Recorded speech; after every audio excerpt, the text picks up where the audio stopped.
Welcome to Phoenix Raceway tonight for round number 5 of the Darkmatter Designs Cup Series. I'm joined in the booth tonight by Chris Spear. I'm Jared Carr as always. Tonight's the 5th race, as we talked about. Big implications coming into this race. 4 different winners in 4 events. Can tonight be 5 for 5? Chris, very exciting race here at Phoenix. Low downforce package. A little bit different track than the guys have faced before coming into tonight's race. Definitely. They've done a couple where they've had to hit the brakes a lot, and some where they didn't have to hit it at all, and this one kind of puts the combination to it.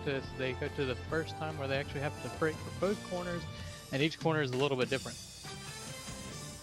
You're exactly right, Chris. And let's get into the race here tonight, and we look at the race info up first. And it's a hot one out there in Phoenix. 74-degree air temp, 100-degree track temp at this 1 mile track. They're going to be doing, 27-second laps here tonight. But we do have partly cloudy skies, 22% humidity here at Phoenix. It's going to be a slick one. 100-degree track temperature. These guys are going to be moving around a lot tonight, Chris. Yes, and absolutely. The tires are going to matter a lot here. It's going to be about how you conserve your tires, when you pit for tires, and what it takes to get on and off pit road without making mistakes. That's what's going to make it or break it for tonight's race. We'll check in here real quick on our standings here, if they will cooperate with me here. There we go.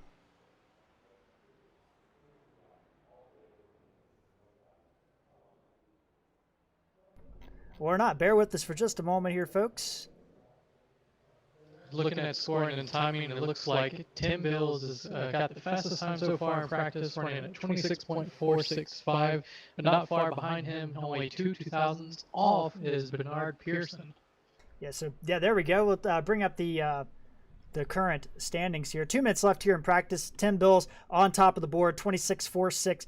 Bernard Pearson, 26.46 as well. Then we have Dean Doucette, last week's winner, and Jeff Chandler. Those guys highlighted in yellow, indicating they have won and potentially have locked themselves in. Randy McCann, the other yellow driver. Brandon Elder, who won the first race, is not here tonight.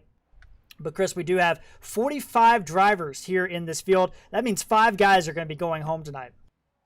5 unlucky guys. You know, with this season and with this league being an open setup league, everyone is out here working hard to make sure that their setups are prepared for a night like tonight. And it just seems that 5 of them, no matter what they do, are not going to be fast enough to make the race. Yeah, and it's been a tough trudge for some of these guys out here tonight. But now we got the championship standings imported over. Let's take a look at those standings. Terry Cooper Jr. coming in with the points lead, 127 points, just 1 point better than his teammate Casey McMullen. And then we have Brian Helm, part of Bandit Racing, in 3rd. Tie with Bobby Terrell in 4th. Ronnie Royal, a runner-up in the past, in 5th. And then our highest winner in points, Dean Doucette, in 6th, followed by Bernard Pearson, Gary Griffith, Lane Allen, and Randy McCanney, rounding out our top 10 here tonight. There's your 20 drivers. They're listed on the screen there. Those guys are going to be the ones that are locked in the event. All the other drivers below, back here, they have to race their way in.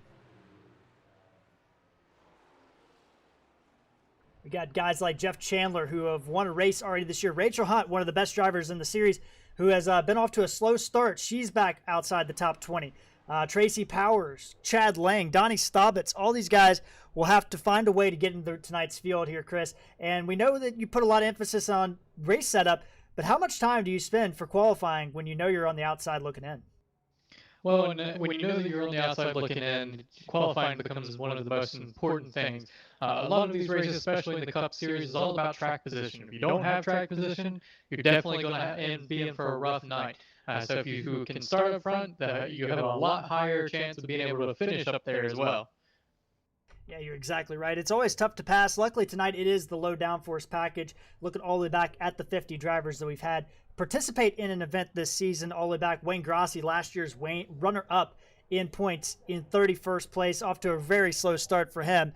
But we got qualifying heading underway, Chris. And let's take a look at our track information here tonight, a race analysis, if you will.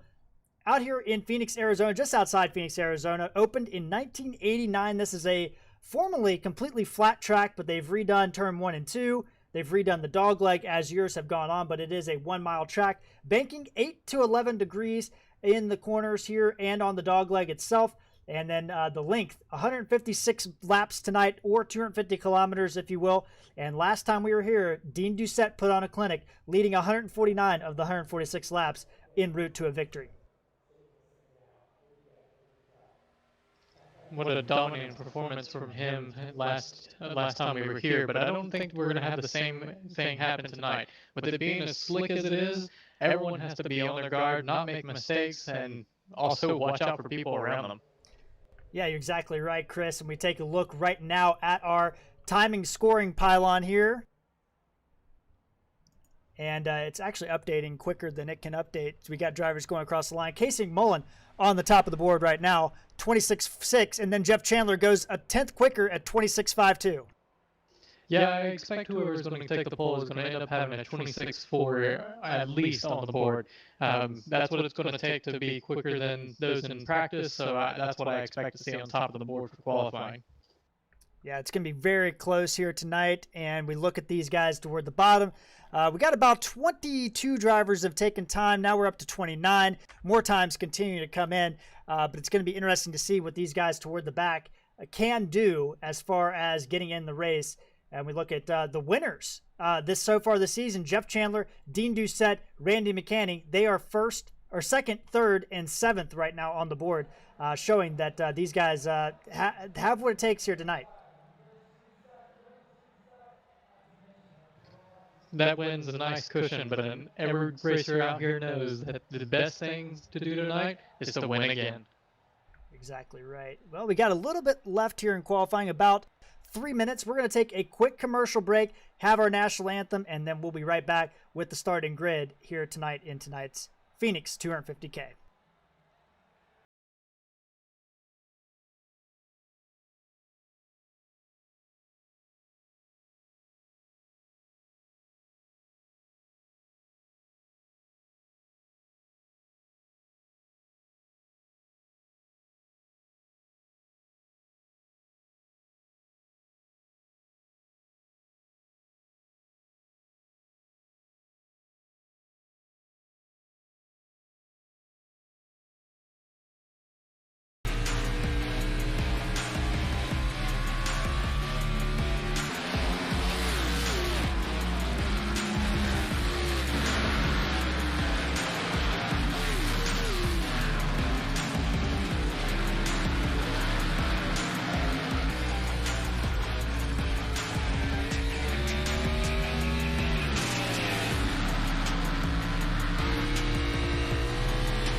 at Phoenix Raceway, where qualifying has just completed, Chris.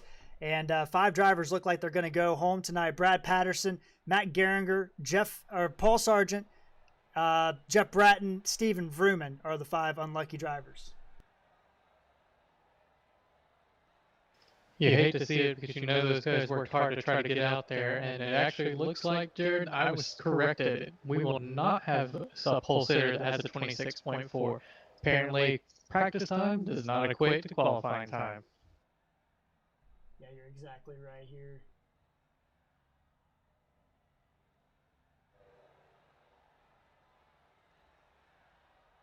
These guys getting it together here. Session about to go forward here, and we'll have our starting grid. 40 drivers here tonight in the race.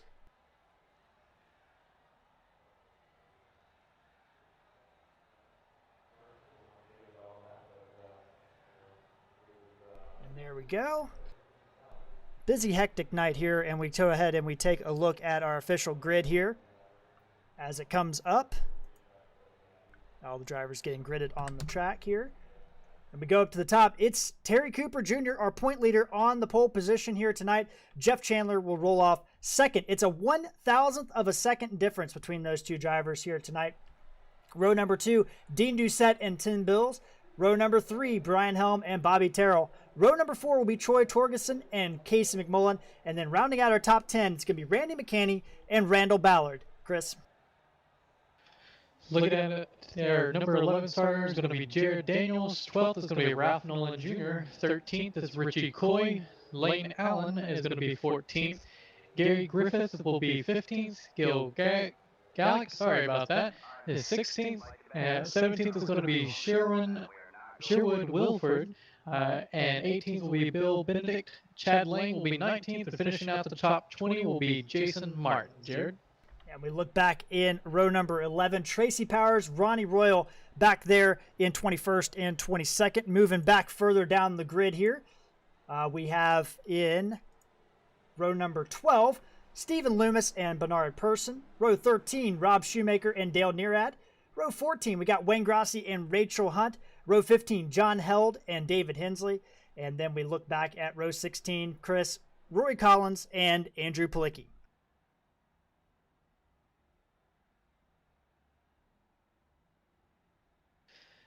Rounding out your field tonight will be Brian Bliss and the 33.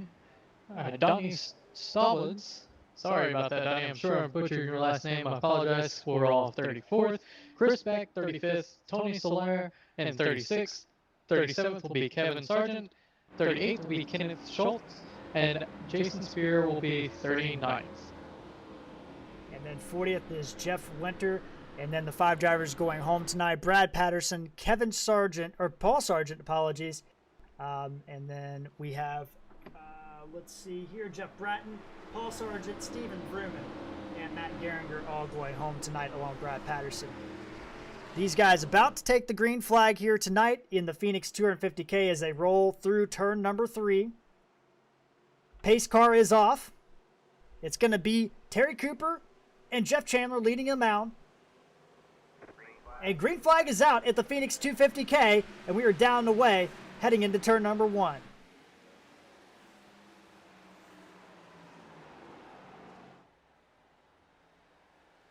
Nice, clean restart there to start us off for the race. A lot of action going on, but it seems like everyone's trying to settle out, figure out where they're going to be. The 25 actually caught the wall coming out of that last corner, Jared. Looked like he did graze the wall. He's going to hold on to lead. He'll lead lap number 1 as they come off turn number 4. Couple side-by-side racing back toward the back, but they are all clean so far through turn number 1. Terry Cooper run a little bit of higher line. Jeff Chandler down on the bottom side. Dean Doucette in hot pursuit.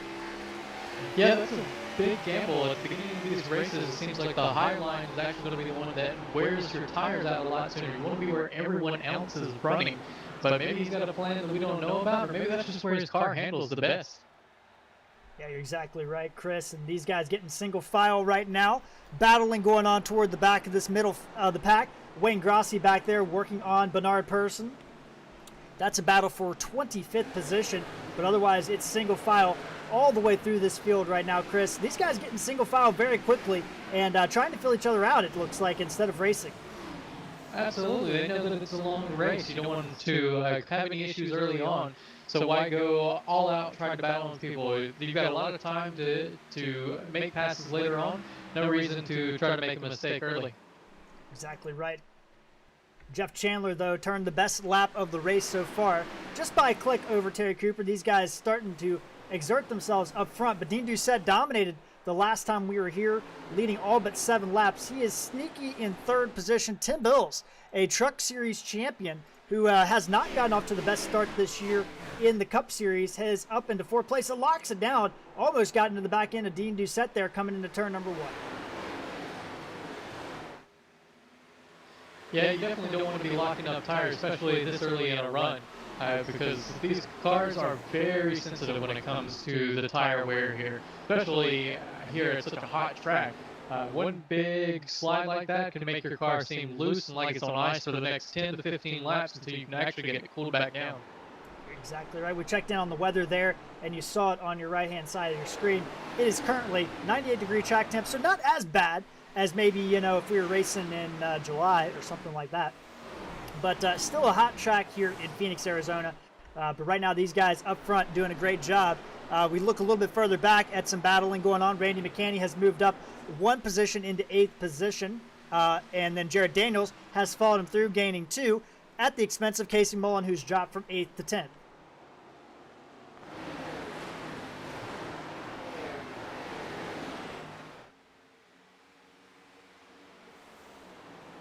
Yeah, they are all staying pretty single file all throughout the entire field going through here, looking at it.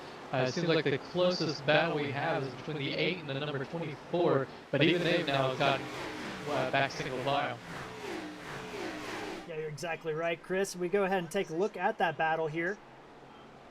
Back around 25th position. Wayne Grossi up 3 positions here.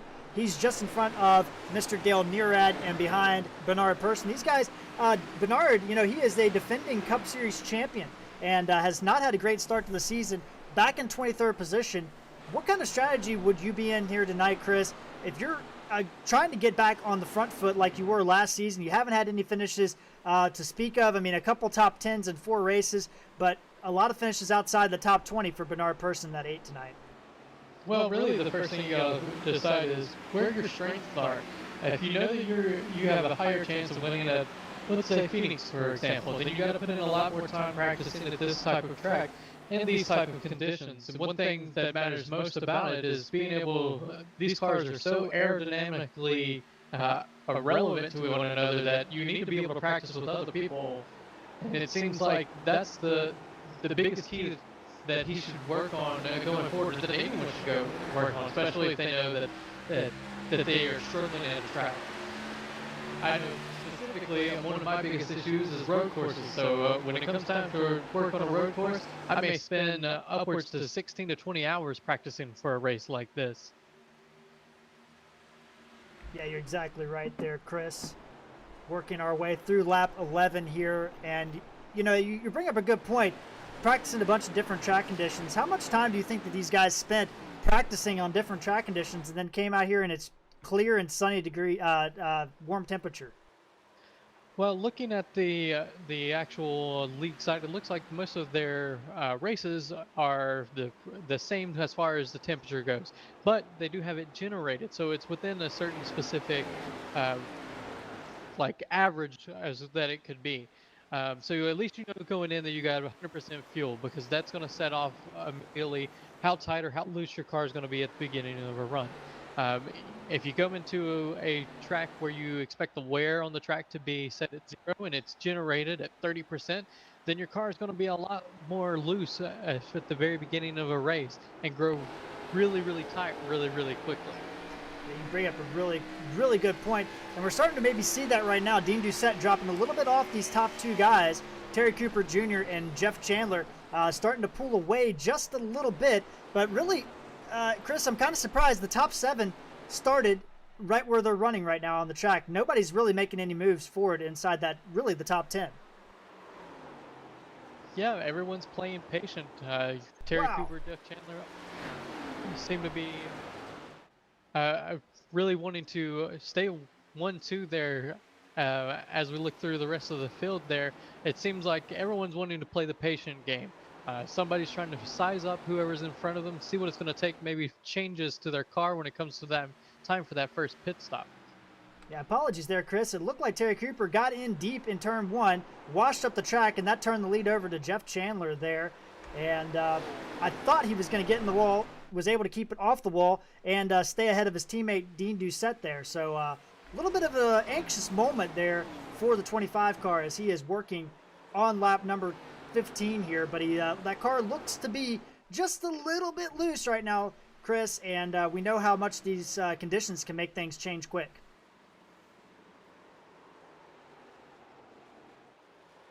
Yeah, we talked about how you didn't need to make a mistake going into this race, otherwise it could really cost you. Well, it's already cost our points leader 1 position tonight. If he goes through a couple more laps and ends up sliding those tires, you never know what's going to end up happening. And now he's falling back into the clutches of our 3rd place contender. Yeah, Dean Doucette there in 3rd place.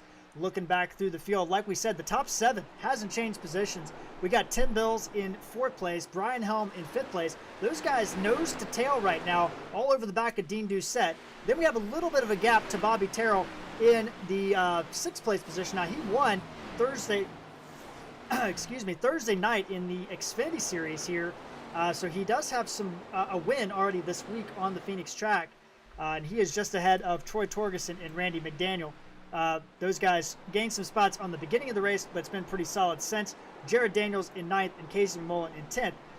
Chris, we look a little bit further back, some of our big gainers. It's Donnie Staubitz, 29th position, started 34th. He's up to 29th right now on the track, up 5 positions.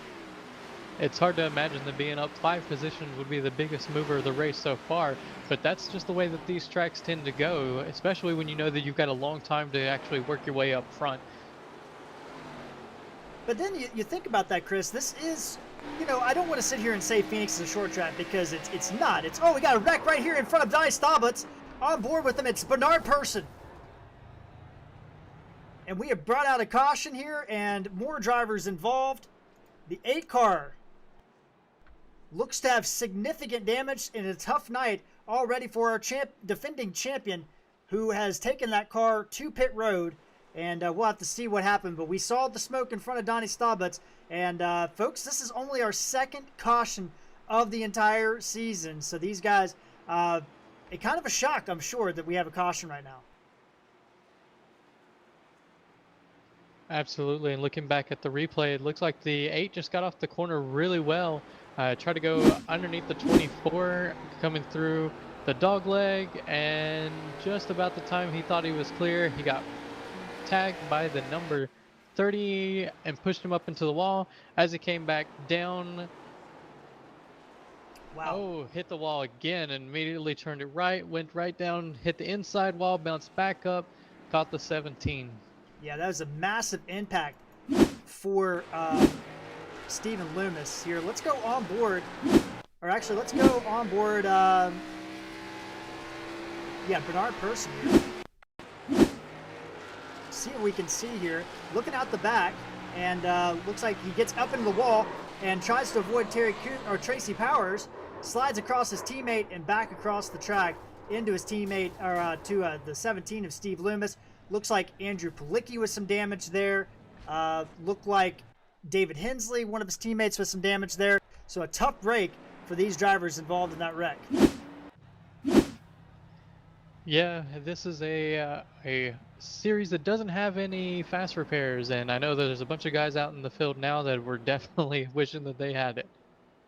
Yeah, exactly right. And, you look at this little bit of interesting decisions here, Chris, on this caution. Jeff Chandler, our leader, and Tim Bills electing to stay out. Everybody else comes into the pits. It's definitely interesting. I think I would have pitted there because we know how much the fall off is here. But these guys don't want to waste a set of tires in the pits, so they're going to leave them there, take what they can, maybe see what ends up happening here. Very interesting call, because these guys, they weren't deep in the pack. they were up front, and they decided to stay out on some older tires. Now, Jeff Chandler, he's got to win in the back, and Tim Bills is trying to get himself out of the back 20 of the points positions. Does that have anything to do with maybe the strategy they have going on here, Chris? Oh, absolutely. I mean, we talk about how the positions here matter so much. If you're that far back in the points and you need points, the easiest way to do that is to stay out. I mean, at this point, they've only had roughly 21 laps of green flag run on their tires. Um, and it's really going to determine how many guys actually stay out. And in this case, it was only 2. So it'll be interesting to see how far the 77 and even the 31 fall back here. Green flag back out here at the Phoenix 250K. Chandler and Bills stayed out on old tires. They'll lead him down to turn number 1. Terry Cooper with a great jump. He's going to get around Brian Helm as Tim Bills trying to hold down the door, but it looks like he's going to lose that position to Terry Cooper coming through the dogleg. And it won't be too long before Terry Cooper is up there challenging for the lead. Those tires are going to matter, and we're going to see it. Oh, somebody's nearly wrecking. It's not wrecking. It's Troy Torgerson. What a save by the 98 machine to hold on to that vehicle, but it does stack up the mid-pack. And Troy Torgerson was, he was wrecked. There's no doubt about it. That was some serious driving to be able to keep that car. And while that was happening, the 25 got around the 31. We have a new leader, or should I say a returning leader. Returning leader, and don't look now, Thursday night's winner, Bobby Terrell, is now up into second place, right on the back door of Terry Cooper Jr. He's bringing Brian Helm along with him, and Dean Doucette. Jared Daniels made a big gain on the pit stop, and he's moving up through the field up to 5th place. My goodness, Chris, a lot of things happen. Jeff Chandler dropping like a rock right now on the outside. Yeah, it took the gamble with staying out, but it looks like the gamble's not going to pay him any favors. I'm trying to look back and see where he actually were before the beginning of that, but it seems like to figure out how many positions he can lose before it's no longer a profitable move.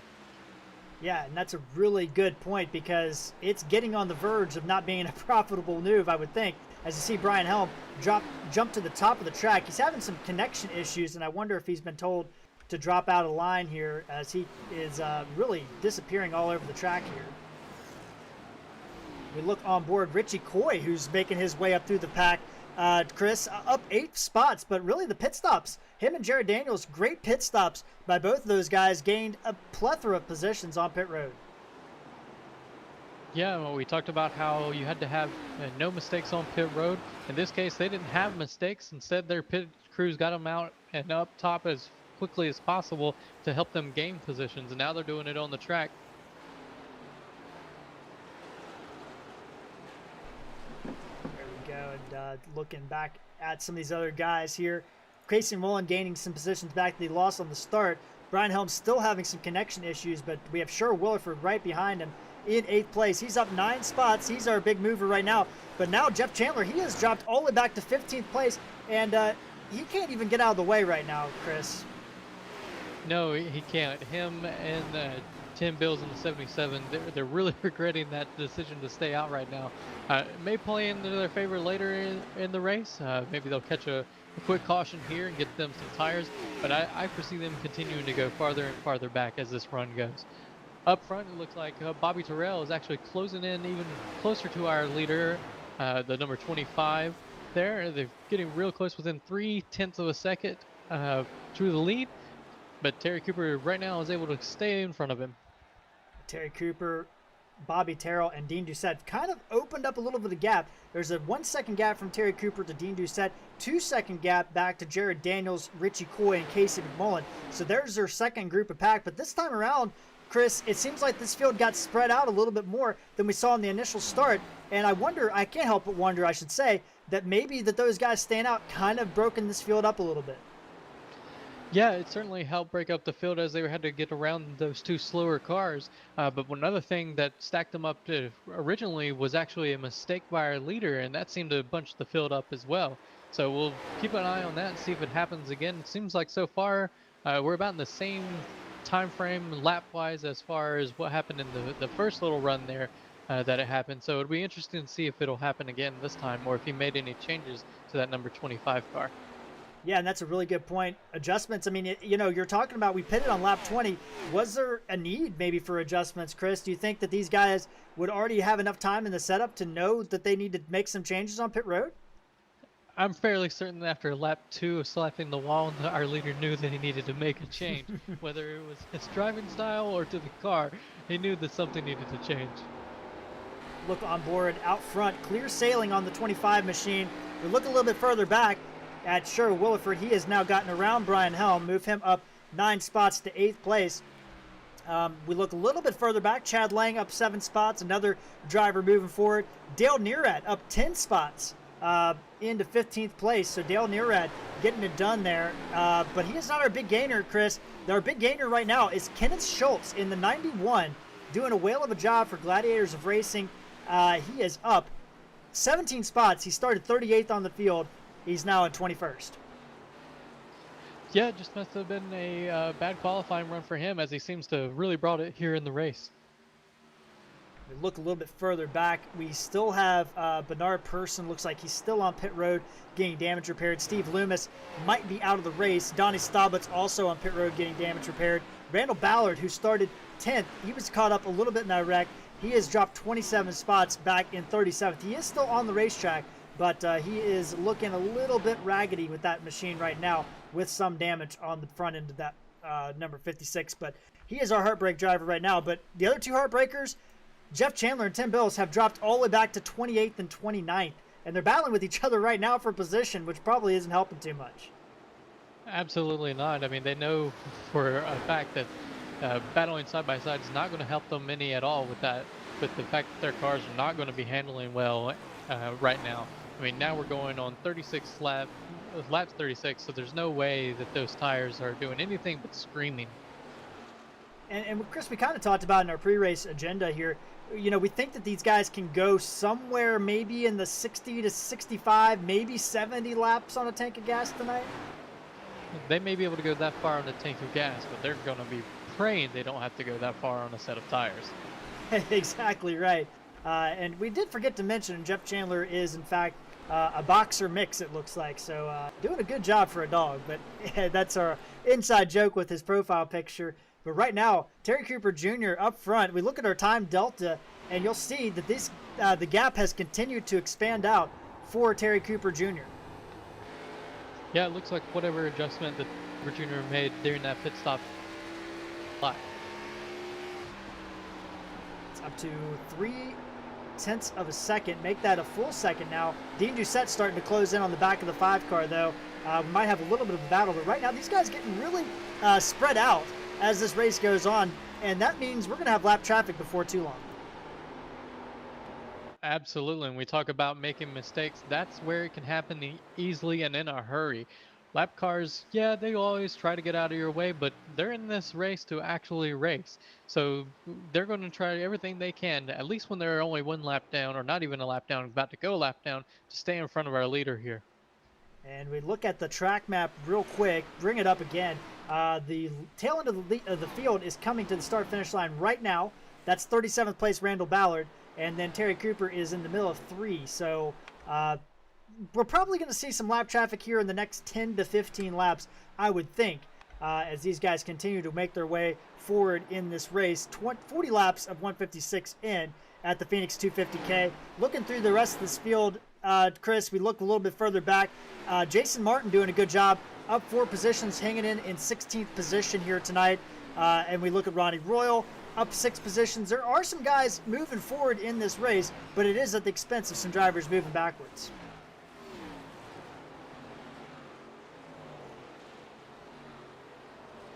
And it's definitely...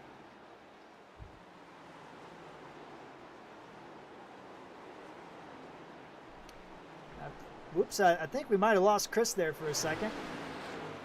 All right, do you have me back now? Yeah, we got you back now, Chris. A little technical difficulties, but no big deal.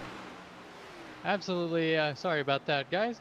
Yeah, our battle for the number 2nd position is actually tightening up really quickly here, as the 5 seems to be falling off. Yeah, we look at back on the back bumper cam of Bobby Terrell, looking back at Dean Doucette, and we know Dean Doucette has a good long run car typically in most races. And here he is tonight, really pounding on the back of the 5 car, and the gap really starting to come into his favor. Yep, Bobby Terrell's last lap was a 28.132, and looking at Dean's was a 28.165, so the times are actually pretty similar. It just seems like Dean's getting off the corners a little bit better than Bobby. So that gap's come down to from 0.6 to 0.2 between Dean Doucette and Bobby Terrell. We look a little bit further back between Dean Doucette and Jared Daniels, and that gap's increased from 0.9 to 2.1. And Dean Doucette's going to look inside going to turn 1, and Bobby Terrell just lets him go. Veteran move by those drivers. That hard right now. You know, you still got a long race left to go. You got 156 laps, and there's only 44 that's been completed. Yeah, exactly right. No need to race that hard early in the race, and these guys are veterans, and they know that they'll move out of the way and hope to get that favor repaid in the future by doing so. But it is early in the race. We look at some of these drivers earlier, and we look through the field real quick here. Terry Cooper has increased that lead to 2 seconds over Dean Doucette, and you have to wonder, these team drivers, are they running the same setup, or are they running something similar? Because if they're running the same setup, it might be a little bit hard for Dean to catch back up. Running the same setup is probably as pretty close, but every driver has a little bit of touches that they have to do to make it fit them a little bit better in their driving style. So I'd be surprised if they're exactly the same, but very small changes, if anything. Yeah, very good point. Everybody does like a little bit of something different here. And we look back in the middle of this field, Jared Daniels, a little bit of a gaggle back here behind Richie Coy. Sherwin Williford is just ahead of Casey McMullen. Randy McCanny is in this battle. Troy Torgeson's in this battle. Gary Griffith in this battle. So these guys all kind of battling for the same real estate here off of turn number 2, or turn number 4, new turn number 2, but they haven't updated that in iRacing yet here. But that's where the battle is right now for about 6th place to 11th place. And it's actually a pretty heated battle. It looks like the 33 car is trying to peek underneath the number 19 of Richie Coy. Sherwood Wilford is going to maybe be able to make the pass coming out of 4. So Sherwood moves up into the 5th position, put Richie Coy down to 6th. Now Casey Mullen's looking a little bit further back in this group. Troy Torgeson has Randy McCanny and Gary Griffith all over the back of him right now. That's the battle in the back half of this group. And you see Casey Mullen looking underneath in the dog leg. You can't cut the dog leg in this series. They do have it closed off, and kind of eliminates some of the passing opportunity through there. It certainly eliminates some of the passing opportunity, but really what eliminated the passing opportunity right there was not the number, the dog leg being closed off. It was the massive block that we saw from the 19. You got to close that gap down. I mean, you know, don't want to give up any space there. But the 71 will remember that kind of stuff if there was a big block thrown there. We didn't quite catch the block on the screen there, but, you know, it is early in the race, and these guys are battling hard. It looks like Richie Coy did not get a good exit off turn number 4 here, and now Casey Mullen's looking underneath, just can't quite get a bite off of turn number 4 to get to the back bumper of the 19. The 19 now increases the gap. Yeah, he's certainly trying everything he can to be able to peek in going into the corner, but it seems like he's having to brake a little bit harder than Sherwood, and that's actually hurting him and costing him getting out of the corner. And that's Richie Coy getting loose there. Casey McMullen gets loose. Both those drivers very, very loose. And now that's going to bring Troy Torgeson in the 98 back up into the battle here, along with Randy McCanny and Gary Griffith.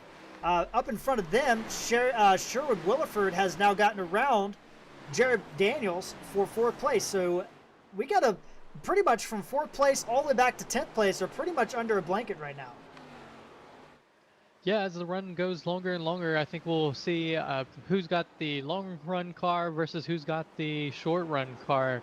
It doesn't seem like it matters much for our leader, Terry Cooper, but it does for our drivers in the rest of the top 10. Looking a little bit further back, Richie Coy still holding off Casey McMullen. And it looks like, you know, Troy Torgeson, Randy McCanny, and Gary Griffith, they're not really trying to battle here. But if they are faster, they probably should start thinking about going forward, because Lane Allen who has moved up 3 positions, Chris, has now gotten himself onto the tail end of this battle, and he's bringing Ralph Nolan Jr., last season's Rookie of the Year, up with him. Yeah, it looks like the 21 car, Jared Daniels, is going to get passed by the 19 pretty soon. Oh, as they make contact going into 4. Oh, there's contact. Down goes. Oh, and it collects more cars in the back.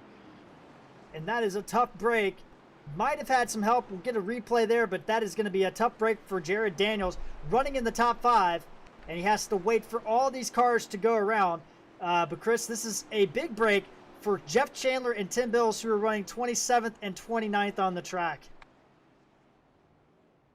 Yeah, they were able to stay on the lead lap here, and I can almost assure you they are going to come into the pits at this point.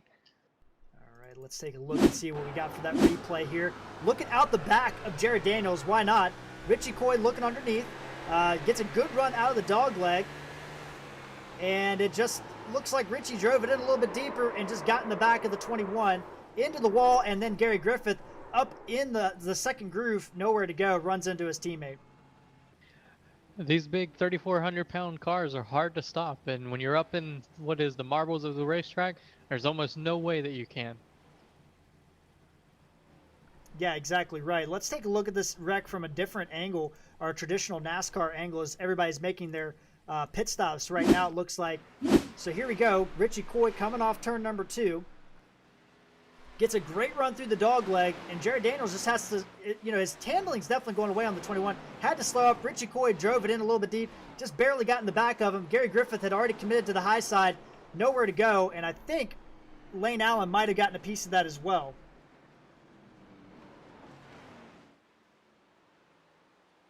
Try one more look here off the front end of Lane Allen, and then we'll catch a recap of the pit stops here.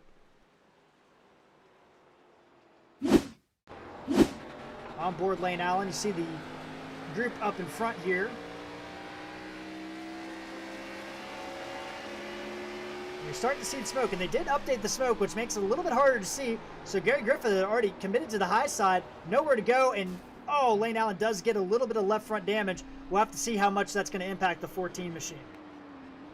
These cars are certainly very tight when it comes to the grill here on them. So depending on how much tape that they had on the car will depend on what actually damage that hurts to the car. But I can definitely foresee there's going to be some damage to that 14 car. Yeah, you're exactly right. Some damage right there to the 14 machine. We look here at our pit stop recap here, and you're looking at this. Good job by Sher Williford to move himself up one more position. Looks like Richie Coy did good, but Dale Nearad up into the top 10. He had the best pit stop, and based on this, Chris, I'm guessing Gary Griffith didn't get too much damage out of it because he's still on the track inside the top 10. Yeah, it looked like most of his damage actually was to the rear of his car, so it isn't gonna be too big of a factor here, as Arrow's not gonna, or at least the Arrow is not gonna be such a huge issue with it only being a 1 mile track, but he's certainly gonna feel it going down the straightaways. We'll see if it actually hurts him there. Gary Griffith up in the top 10 in points. We'll have to see what he can get done here tonight, as these guys starting to re-rack him here to get back going. Very quick cautions here at Phoenix Raceway, so these guys about ready to get going again. Recapping our top 10, we have Terry Cooper Jr. in the lead. Dean Doucette, his teammate alongside, that's his best restart position of the night. We'll see what he can do from that. Bobby Terrell in third, Sher Williford fourth, Richie Coy fifth, Casey McMullen sixth, Troy Torgerson in seventh, Gary Griffith eighth, Randy McKay ninth, and Dale Nearad rounds out your top 10 with Ralph Nolan, Lane Allen, Chad Lang, Ronnie Royal, Gil Gach, Tracy Powers, Jason Martin, Wayne Grossi, Bill Benedict, and Kenneth Schultz, your top 20, as we have completed 57 laps here in the Phoenix 250K. Pace car is off, and we are back under green here. Terry Cooper, great restart over Dean Doucette.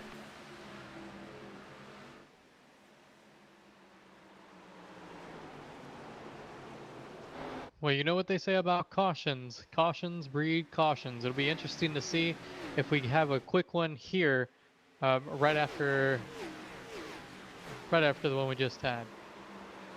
This guy's doing a great job filtering through 3 and 4. Very, very awesome to see these guys battling out here on the opening laps here. Somebody got really close to the wall there. I think that was Dale Nearad as we were looking at our static cameras, but Harry Cooper is going to lead that lap. Looking a little bit further back, a little bit of a battling going on. Ralph Nolan Jr. goes to the high side on Lane Allen, who might have some damage on that 14 machine. Might be costing him some straight line speed.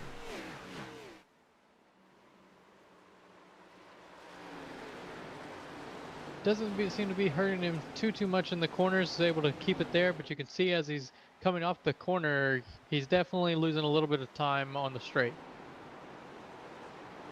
Ralph Nolan running the very high line and trying to get a run off, and it looks like that's not going to work for him. Chad Lang in the 41 going to get underneath of him and try to make a move, and the caution's out again. Looked like this one involved the number 86 and the 26, or sorry, the 83. Looks like Gil Gok was involved here. We did not even see that on our screen. Here we go. These guys will get under the third caution of the night. Let's take a look here. Gil Gok, on board Gil Gok. This is just behind Ralph Nolan Jr. Oh, and he just looks like he gets tagged from behind. Comes back up on the track, and then contact again, and that's when it all started to break loose. Somebody flipped. So we'll have to take another look at this.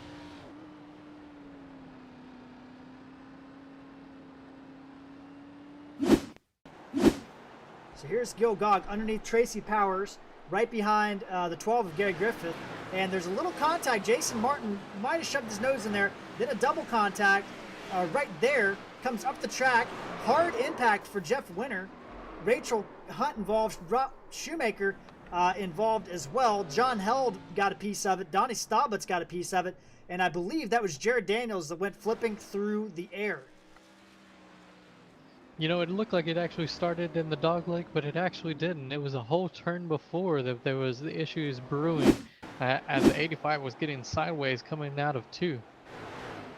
Yeah, exactly right. You see in front of Jared Daniels, there's Gil Gott coming back up the track, and that's Jeff Winter that gets up in the air, and looks like Jared Daniels just got into the back of the 10 car, and the 83 got in the back of him. So some damaged cars here tonight at Phoenix. And Jeff Winter, tough break for last week's runner-up, who looks like his night is going to be a little bit hard to come back from at this point.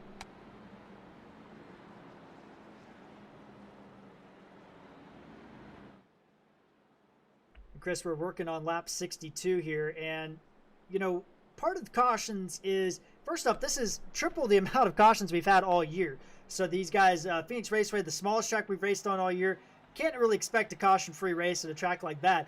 But at the same time, the kind of cautions we've seen is just guys kind of trying to go for every inch of real estate out there. What kind of impact is this race having on these drivers' kind of aggression levels as we continue on just a little bit short of halfway? Well, the biggest issue is that you've got our drivers in the 31, Jeff Chandler, and 77 of Tim Bills, who had a very frustrating result from staying out. So they actually are working their way up, and at this point they're deciding to be aggressive. Everyone in the field has to be. As the laps tick down, we're coming up on halfway. They've got to be able to get up to where it's actually going to matter. You're not going to win the race in 20th at this point, so you've got to battle your way back up into the top 10, and that's what's causing such close, tight-knit racing here in the mid-pack. And then when you have those guys in the mid-pack, you know, is the other part of the problem is that you have these guys that maybe put themselves back there, and like you were saying, a little bit frustrated. But you also have drivers back there that are just trying to get in the top 20 here tonight. You have kind of conflicting worlds, right? Absolutely. Every single points position here is going to matter so much to these drivers because, as we know, someone's going to go home next week, and they don't want to be having to race their way into the actual race based on time just because of mistakes that could be leading up to this race. Exactly right. Next week these guys will be at Atlanta, so not necessarily a payback track, although, you know, Carl Edwards might beg to differ, but it's a different story for a different day, right? We're about ready to go back to green here at Phoenix. 64 of 156 complete, so we're not quite halfway yet, and the pit strategy's kind of been flipped up on its head here tonight. When we normally have green flag runs, now these guys have some cautions built in. Pace car off, and we are back under green at the Phoenix 250K. Great start by Terry Cooper Jr. Dean Doucette stays with him this time. Yeah, his teammate Dean Doucette didn't let him get too far away, and actually looks like he's going to try to take the lead going into one on that high side, but it can't get off the corner near as well as his teammate Terry Cooper. Terry Cooper holding it down. Dean Doucette has the edge going into 3. He's going to have to work the outside groove there. Holds it out wide. The 29 fighting on the outside. He's got to run off turn 4, coming to the start-finish line. Give that lap to Dean Doucette as he powers his way around the outside of his teammate Terry Cooper Jr. And that was a power move, but just got a little bit deep into turn 1. That's going to allow Terry Cooper to fight back on the inside, and he's going to completely take the lead going into 3. Mistakes, mistakes, mistakes. That's what's going to cost you critical position on this track, and we just saw it there from Dean as he only led 1 lap and gave it back to his teammate. But when you're in a championship battle too, Chris, how important is it? You know, you've already seen your teammate. He's out there dominating. Maybe he's just trying to get that 1 lap because that's an extra bonus point that you could use. I can tell you, you're not ever wanting to just lead 1 lap. Once you get up there, you know that there's a proper possibility for you to win the race, and you want to keep trying your hardest to actually get up there. But look at our battle for 5th up here as we have 2 cars side by side. It's a real tight battle there. Yeah, we got Sherwood Williford, Richie Coy in 4th, just got around that. We have Casey McMullen and Dale Nearad, who's come through the front. He's our big mover, up 19 positions. We check on board of that number 003 Oreo machine. He's working on the outside, Casey McMullen, for 6th place going into turn 3. It seems like a few drivers are able to actually make that outside line work as we get farther and farther along into the race tonight. And honestly, I think you'll see a lot more of that as the track cools off a little bit more. Chris, we wanted to check in on Jeff Chandler, the guy that stayed out. He has now made himself up to 15th place. He was at one point in time lowest 28th. So Jeff Chandler's starting to move forward, but it's a tough road to move through this pack. But he's doing it all on the outside as he passes Gary Griffith through 3 and 4, make him up to 14th position now. He's certainly putting the pressure on himself to get back up there because just like we talked about, he knows what it is. It looks like they're going 3 wide back there.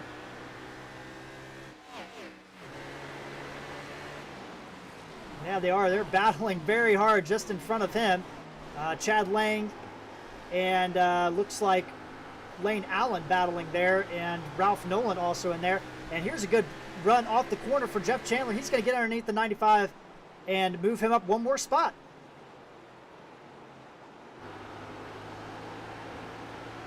Jeff knows that he can't be patient anymore. He's got to make his way up there to start the second half of this race. Otherwise, that track position is going to be too much to make up. And so you can see it in the way he's driving, but you also have to worry, is he going to use this stuff up on this short run? And if we go green, like we did the first 2 runs for a while, is that going to come back to bite him? Yeah, that's a very good point here, Chris. And Jeff Chandler is trying to make his way back up front. Tim Bill's also on the move. He was back in 30th, avoided that accident by just the skin of his teeth. He's now up to 17th. So he is working on Tracy Powers and Wayne Grossi. Ralph Nolan also in that battle as well. Chris, the other part of this Phoenix race is this is the championship finale. This is the first season that Full Throttle Sim Racing is doing the playoffs and doing the elimination rounds like NASCAR does. First time they're doing it in their history.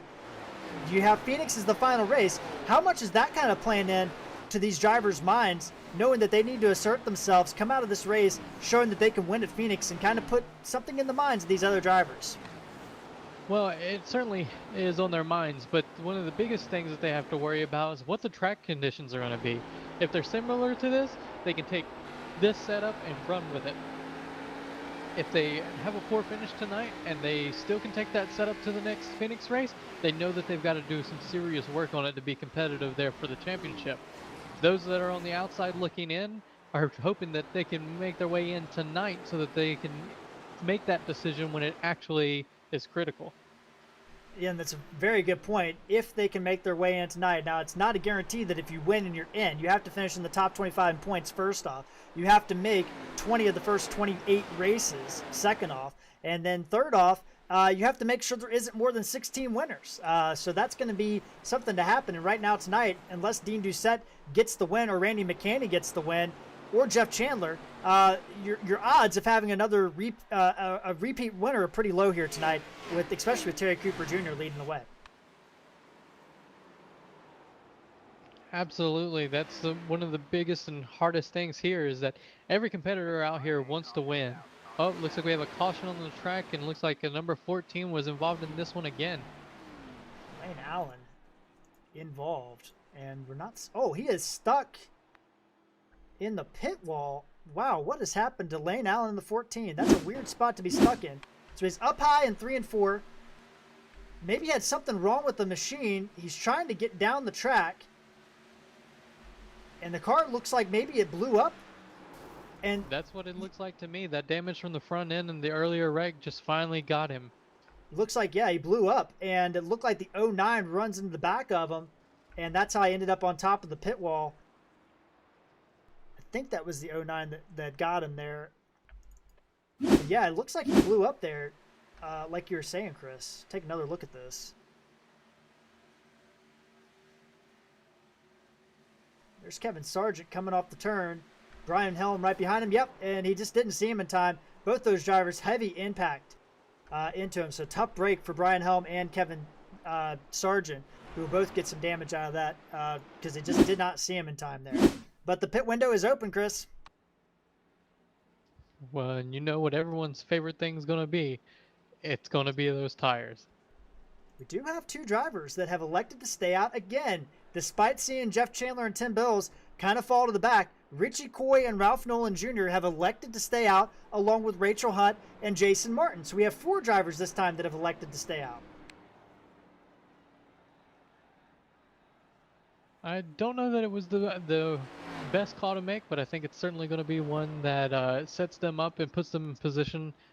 We did only have roughly about 12 laps there, but even still, we saw at the very beginning of the race that 12 laps made a huge difference.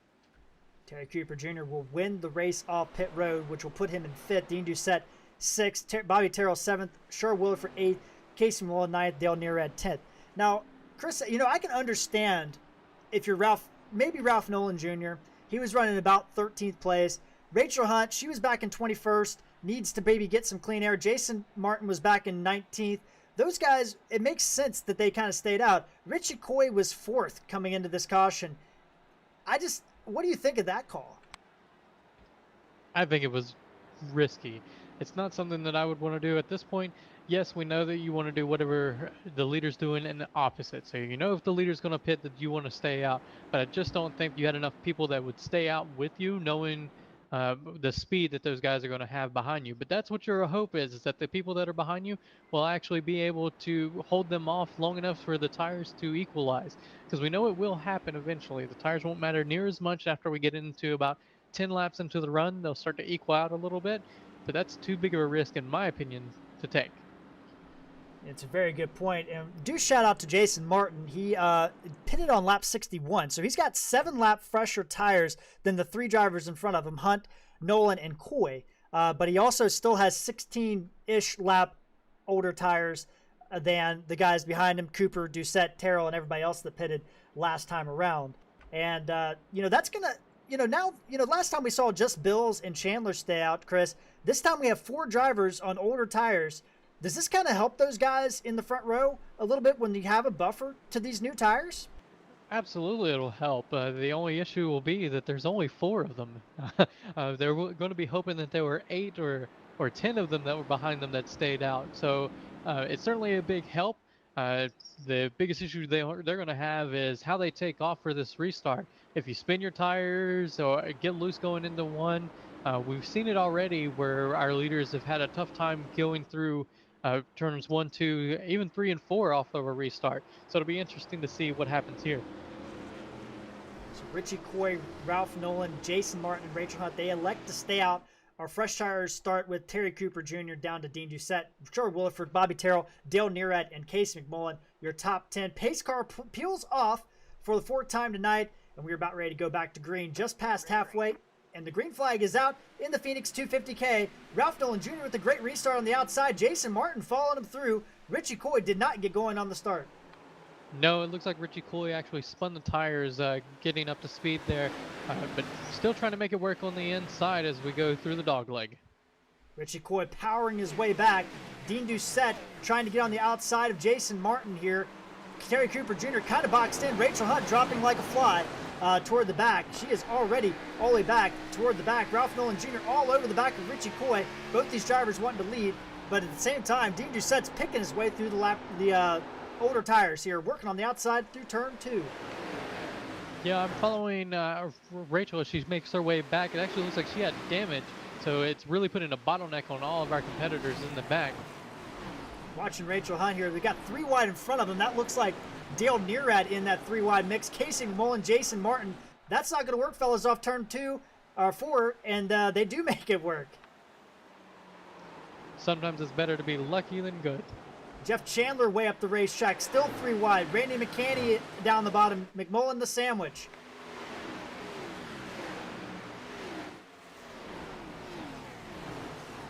Nearad clears. Casey McMullen clears. Now Randy McCanny's got it cleared. Definitely some of the best. Oh, contact between the 6 and the 9. And he comes back up the track. Hard impact into the 24. Back across to Chad Lang. We got Chris Beck involved. Rachel Hunt involved. And a massive wreck here behind. And that, unfortunately, we kind of might have saw that coming with the old tires staying out there. It was certainly a possibility. We kind of had an idea that it was coming just because of how bunched up they were trying to get around. But it's a sad thing to see for so many drivers back here. Let's take a look. On board, Randy McCanny. Jason Martin just so slow off the turn because of the old tires. No issue there. And it looks like Randy might have just gotten loose and just up into the 24, back across the 41, nowhere to go. The 43 involved, the 91, Kenneth Schultz involved, the 44, the 74, the 96, all involved. Jeff Winter involved again in this accident as well. Unbelievable wreck there, Chris. It's certainly not what a lot of people wanted to see back there in the back of the pack. We already saw that they were racing hard. A lot of guys just didn't know where to go in the middle of that wreck. Watch John Held at the outside. He's going on the outside. Somebody locks it up right in front of him. That's Rory Collins. And that smoke, just a little bit hard to see. Tony Soler with some damage. Chris Beck with some damage. And that is tough, as a lot of drivers that were up and around the top 15, top 20 in this race got significant damage out of that wreck. But this works out for Richie Coy and Ralph Nolan, but they didn't pit.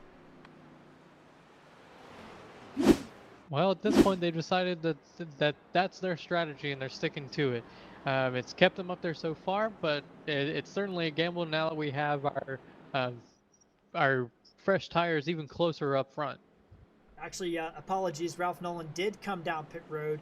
Rachel Hunt did come down pit road. Jason Martin and Richie Coy both have stayed out. And obviously, we have drivers involved in that wreck. Steve Loomis, Jeff Winter, Randall Ballard involved.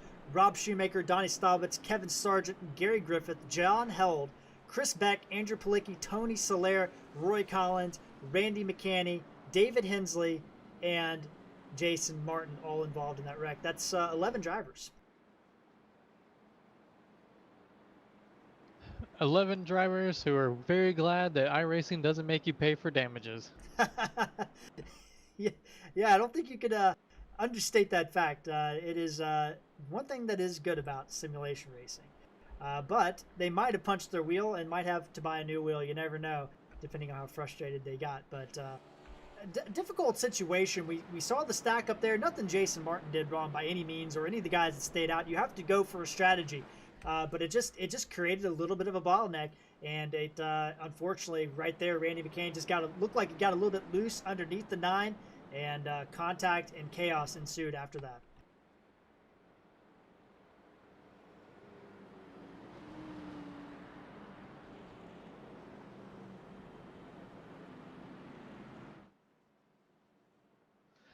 Well, it looks like we're going to stack them up with a pair of teammates up front again. It'll be interesting to see which one of them is able to pull away and hopefully get a lead here. Terry Cooper Jr. and Dean Doucette up front. We're about, so one lap to go on the pace car here. Recap our top 10. Doucette, Terry Cooper, Richie Coy, Terrell, Williford, Nearad, McMullen, Jeff Chandler back into the top 10. Troy Torgerson, Jason Martin, your top 10 right now. Looking a little bit further back, Tracy Powers, Tim Bills has made his way back up. Wayne Grossi, Bill Benedict, Brian Bliss, your top 15. Kenneth Schultz, who did get a little bit of damage, but not a lot of damage in that wreck. He is in 16th. Jason Spears, 17th. John Held, 18th. And Kevin Sargent, 19th, with Donnie Staubitz in 20th. Those guys got minor damage on that and were likely able to get that repaired with no issues. But they are back out here in the top 20, and we are about ready to go back to racing, Chris. 88 laps done.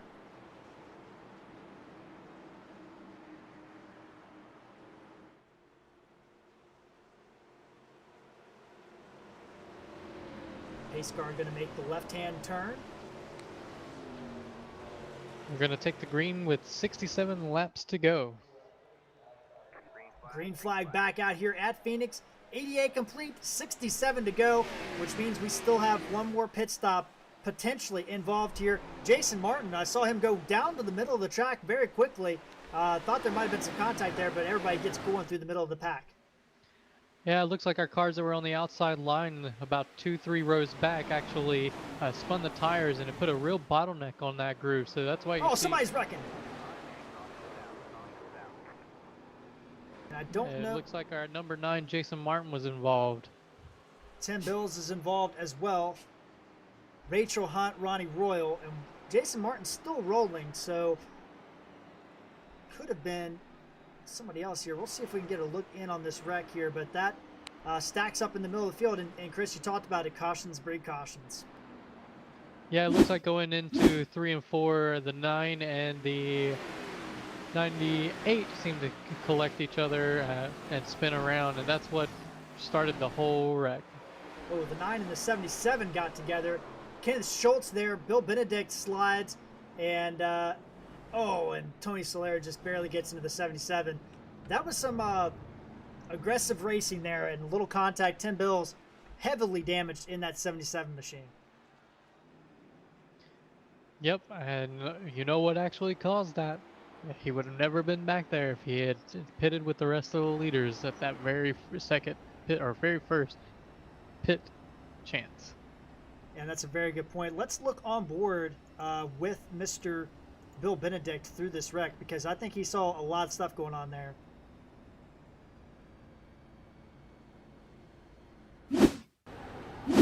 On board Bill Benedict. Looking ahead, you got Tracy Powers on the inside, Tim Bills up in front of him, Jason Martin on the inside. Tracy Powers nearly a little bit of a pinch job there. Bill Benedict actually got loose. So there's two separate incidents happening, and Bill Benedict actually got loose himself and slides across the track and into Rachel Hunt, but no harm, no foul there for the most part on the 90. Yeah, most of the damage to that car is going to be on the rear end, which we've already seen doesn't really hurt these guys near as much. May hurt a little bit of the arrow coming down the straights, but certainly won't hurt them in the corner. Matter of fact, a couple of little bangs in that corner might actually help them feel a little bit tighter. Yeah, and that's a very good point. Richie Coy electing to pit now. He's, it's one of those situations where you stay out, you're like, okay, I'll stay out. Then the next one comes, I'll stay out again. But the third time, you probably should go ahead and pit. So Richie Coy down on pit road to get some fresh rubber.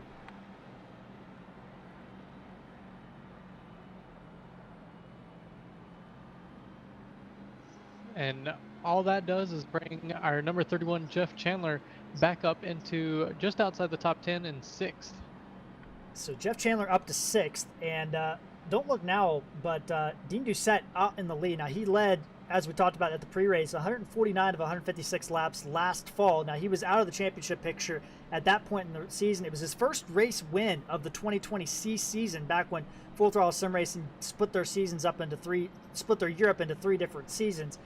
So he got out of the season with a high note, and here he is tonight leading again as we look out the back. Darkmatter Designs on the back of that car. Shout out to Darkmatter Designs for sponsoring the series and sponsoring tonight's race here at Phoenix.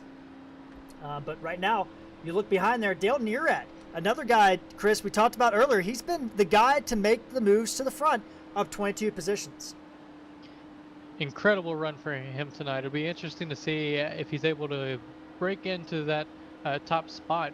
We know our teammates Dean and Terry up there don't want to let anyone up there, but we've seen the 5 car there all night as well. So it'll be interesting to see what they're able to do with the 2 up front that have been pretty dominant come so far tonight.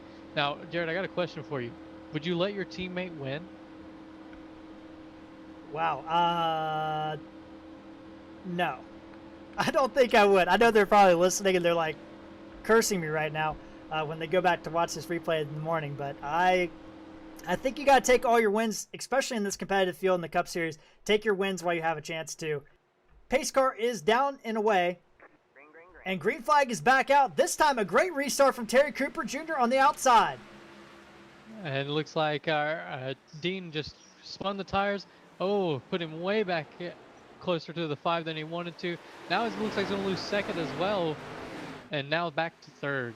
Dale Nearad with a power move on the outside. Bobby Terrell had to slam the brakes down a little bit to prevent from hitting Dean into turn 1. Jeff Chandler going to take advantage as well, move him up to 5th place.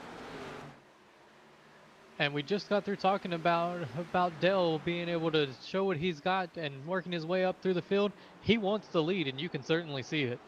Dale Nearad, he led at Daytona, has not led since then. He's been mired in some wrecks, had a struggle at the road course, but he is out here tonight trying to get it going, his season kind of going at the beginning. Rookie this year, and Dean Doucette looking underneath the 03, but the 03 just powers from the middle off, and he's got a good run on the 25 looking into turn 1, Chris. Certainly that upside, the higher line's working for him as we see him go just about a groove higher than our leader here. He's really trying to get that power off the corner to be able to get a good run, and hopefully pass. Doesn't look like he's going to have it going into 3, though. He just enters a little bit higher, and you see Terry Cooper Jr. enter with his left sides right on that yellow line or a little bit below the yellow line, whereas Dale is a little bit higher up the track. The shortest way around the track is certainly working right now for our leader Terry Cooper Jr., but it looks like Dale and the 03 is trying to do his best to put a hamper on it going into 3 and 4.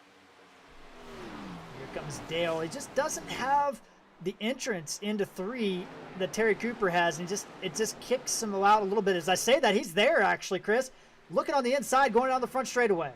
Right on his quarter panel trying to make it in, but he has to get out of it to get into the corner. That seems to be the way that he wants to make it through the corner, is actually slow down a little bit more so he can roll through and get back into it a little bit quicker than our leader. Tight battling up here. Bandit Racing versus Steve Berry Racing. Blackwater versus Spear. These guys, very competitive, those two alliances and teams working against each other, working with each other. And tonight, Dale Nearad, Terry Cooper Jr. up front with Dean Doucette in 3rd, Bobby Terrell in 4th, Jeff Chandler. I'm surprised he hasn't been able to clear the 5 car just yet. In our background here, he did get around Sure Williford, but right now the battle is really heating up for the lead as Dale Nearad just continues to just hound the 25. They may be working together in practices and things like that, but this is a race, and we just talked about it. You're not going to let anyone that's your alliance, your teammate, or anything take the win from you. And Dale's trying to make sure to prove that point right now. Oh, these two guys right here, they're on rival teams. Blackwater and Spear Motorsports. Those are the rival teams. They don't work together as far as I know, but it is a competitive rivalry, a friendly rivalry. But these two teams are definitely going at it here tonight. Dale Nearad on board with him, trying to make a move on Terry Cooper. Just it looks like turn 1 is the struggle point. Actually, as he gets to the bumper of the 25 there. It's certainly that he gets off the corner a little bit better than our leader Terry Cooper Jr., but it seems like he can't do anything on the straights. It seems like he's not able to get close enough to get under him. And even if he did get under him, I don't know that he would have the car to be able to make the pass down low. Seems like his car needs to be up in that middle groove or a little bit at least higher than our leader. And Chris, is that a situation where you have different rakes, a trimmed out car? Maybe Terry Cooper has a trimmed out car. Dale Nearad's got maybe a car that's a little bit better behind vehicles. Do you think that might come into play as this run goes on with the cars being trimmed out maybe? Absolutely. I mean, the biggest thing that I can imagine is going on is that the 25 and the 03 have different brake biases. You're trying to figure out where the weight needs to be in the car before the race, and they may be just a little bit different. That may be why Dale needs to be up in that higher group. But it looks like he's now trying to be wherever our leader is not. As we went through 1 and 2 there, he went low, and Terry Cooper Jr. went about a lane high. Trying to get maybe some clean air on the front of the 03 to get a little bit of forward bite. Just can't quite do it. And then behind them, Bobby Terrell, Jeff Chandler, Sher Williford, Troy Torgerson battling 4th, 5th, 6th, and 7th back there.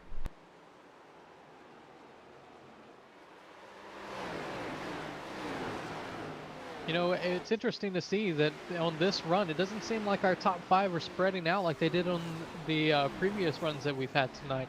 They're pretty much all staying within about 2 seconds of our leader. That's a really good point. The last time I feel like it was probably a lot to do with the cars that stayed out, possibly, that may have influenced some of that a little bit. But right now, I mean, they're doing a good job up here. Speaking of drivers that have some fresh tires, though, Richie Coy started back in 22nd position on that restart. He has moved himself up to 12th as he works his way around Ralph Nolan Jr., who pitted 5 laps earlier, and now he sets his sights on the 18 of Brian Bliss. Tires matter. We said it all night, and it seems that the strategy by Richie Coy is actually helping him tremendously to get back up to where he was. Richie Coy looks on board here in the Stewart's original root beer orange car tonight, and he's going to be able to pass Brian Bliss here in probably the next couple corners. Shout out to Brian Bliss, great run Saturday night in the Sports Car Series, finished 2nd place in class, and backing it up here with his best run of the season in 11th. Missed the opening race at Daytona. He's kind of in an uphill battle, but right now running solidly inside the top 15 as he's trying to hold off the 19 on those fresher tires. Probably only a matter of time before Richie Coy gets around him. I definitely agree with that. I think as we see, he's diving into the dogleg here. It's not that much longer before it happens. But the biggest issue he's going to face is that even if he gets around that car, Richie's going to have to make up almost 6 seconds on our leader, and I just don't see that happening under green flag. Sees the lap car of Andrew Palicki out there trying to kind of get out of the way here. Steve Loomis, also a lap driver. Both those guys looks like they might be on fresher tires because they were able to pull back ahead. And Loomis will get out of the way in the 17. He's missing the entire front clip of that machine. Brian Bliss still working on the 96, but just can't seem to get it going. So I think Palicki, yes, he did just come out of the pit, so that's why Palicki in the 96 moving forward. Even on cars that may not have the best run that we've seen all night, tires will make up that speed. It happens a lot on these tracks that are hot and slick like Phoenix is here tonight. Oh, somebody blew up. Or no, I apologize. I thought I saw some smoke. Or I did. Yeah, Brian Bliss. You did. It was the leader, or it was the 18 car that we were just talking about. Seems like he has blowed up, running a little bit hot. It doesn't appear that he had any damage before that, so it must have been that he had his tape just set a little too high. And Brian Bliss, I thought for sure I saw some smoke come out of one of those machines, and it was the 18 to Brian Bliss, and he has made it to pit road without any issues. Thankfully, but that is a tough break for the number 18 of Brian Bliss, who has blown up the engine in that machine for faster racing here tonight. And back up front, one of his affiliated team leaders, Terry Cooper Jr., still leading this thing, but Dale Nearad has kind of dropped off of him, and Dean Doucette is in his clutches. Yeah, it looks like Dale actually had for a short run, and we've not actually had a short run here. We're just about to go into a long run situation, and that's making a huge impact. See some lap traffic ahead. Randy McCanny out here trying to get some laps in, trying to make sure he doesn't lose any of those valuable top 25 points. Has to be in the top 25 when we start the chase with a win to be eligible for the chase. And right now he is sitting back in 19th, so a 34th place run tonight would not be good for him. Looking back a little bit further, just to give you an update, Bernard Person out of the race, 40th he'll finish tonight. Jared Daniels 39th, Gil Gach 38th. Lane Allen back on the track, he's in 37th, but many laps down. Steve Loomis is 36th. Jeff Winter out of the race in 35th. Randy McKinney 34th. Brian Helm 33rd. Rob Shoemaker 32nd. Chad Lang out of the race in 32nd. And then Randall Ballard in 30th right now. Those guys all with significant damage and just kind of trying to nurse this thing around right now. Absolutely. Every point is going to matter. We still have roughly 40 laps to go, 42 laps to go. And so if you have an opportunity to get your car fixed and get back out there, you need to take it, because that can make or break your season right there. Exactly, and there's also the point that some of these guys want to be in the top 20 in points to qualify into the race, let alone for the championship. They just want to make every race, and every point does matter for those guys as well. Right now, Terry Cooper Jr. about to put Randy McKinney another lap down. But behind him, Dale Nearad and Dean Doucette battling, but Dean just cannot seem to get the bite off the corner that he needs to get up with Dale Nearad in the 03. Well, we talked about it. Dale Nearad in the 03 has been able to get off the corner a little bit better than everyone else. That hasn't changed. The only thing that's changed is now Dean Doucette has actually been able to close up on him. But they've not fallen too far away from our leader. They're only about 4 to 5 tenths behind. Bobby Terrell actually kind of gaining some time there. We'll take a look at our last laps here between these two drivers. And you'll see here Dale Nearad, or the gap from Bobby Terrell, has gone up to a 0.6 between Dean Doucette. So he is actually losing a little bit of time, but now that time around he did gain some time. So there we go. So Bobby Terrell in the 5 coming back toward the front. He's got Jeff Chandler in tow and Sher Williford there as well. Well, we saw it in one of our earlier runs that Bobby Terrell had a great long run car and was able to catch up to our top 2 at one point. So it seems like that is playing into his favor as longer we run here. More lap traffic. Ronnie Royal there. Steve Loomis, no front clip on that machine. Those guys getting out of the way fairly decently. Absolutely, but they still got to make their race count too, and that's what they're trying to do. It doesn't matter if the car looks like a modified. They've still got to be able to get around here, keep up the pace so that they can actually make minimum speed, because all those points are going to matter as we go tighter and tighter into our chase and points battle. Yeah, you're exactly right, Chris, and that's a big thing to play on. But the little bit of battling did separate that out a little bit more between these two guys. But Chris, don't look now. We have pit stops starting, and Jeff Chandler's our first guy in.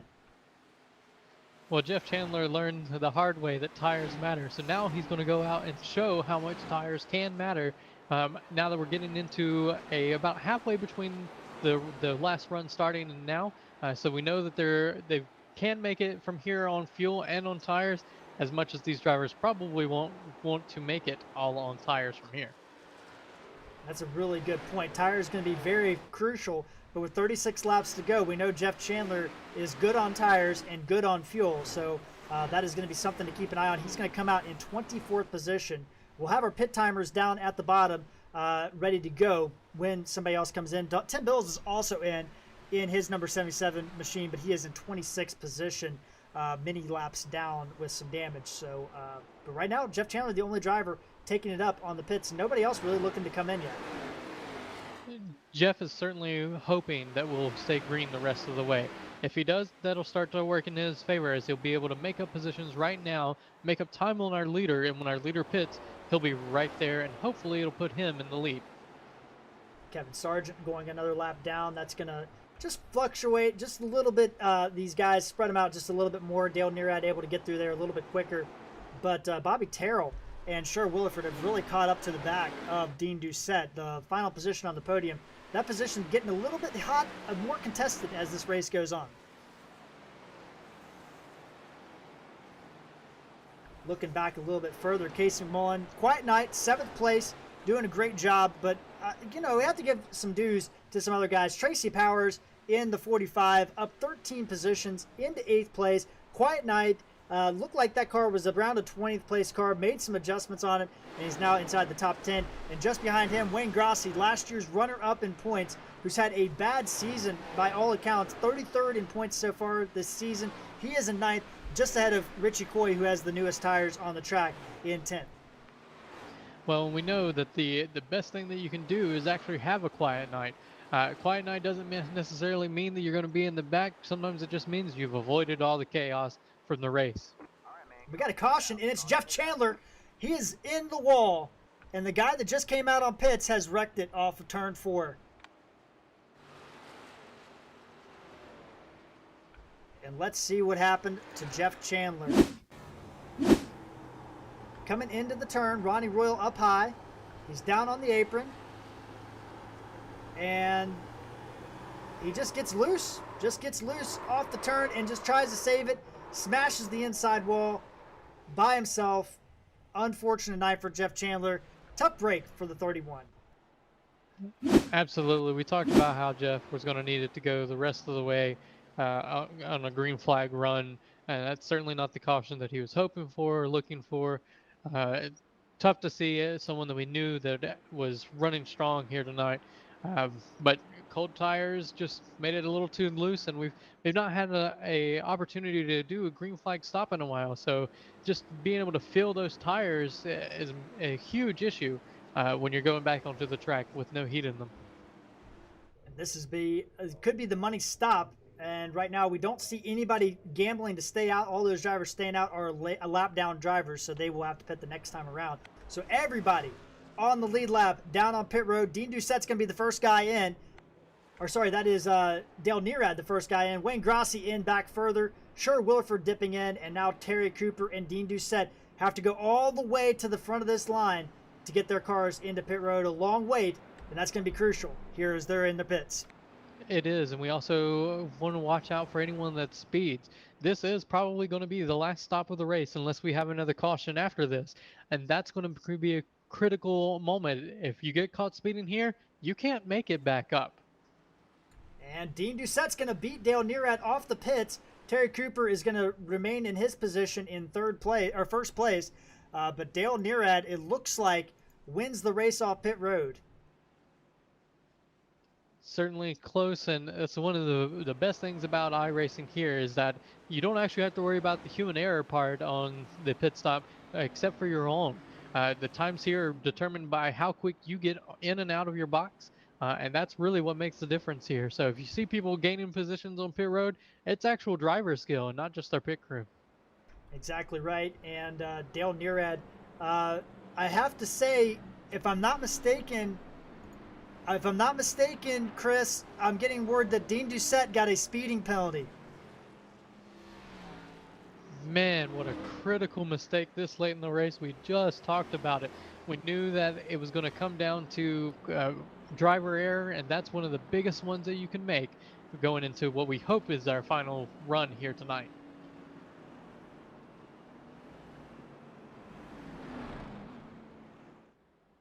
Yes, that is the case. Dean Doucette, too fast exiting pits.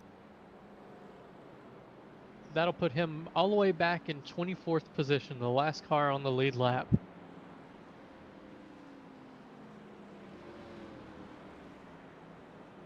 That is a tough break for Dean Doucette. And yeah, 20th position. I'm thinking also we got word that Richie Coy also sped. Tough break for Richie as he was actually working his way up with those tires, so it would have been great to see him actually be able to make it through.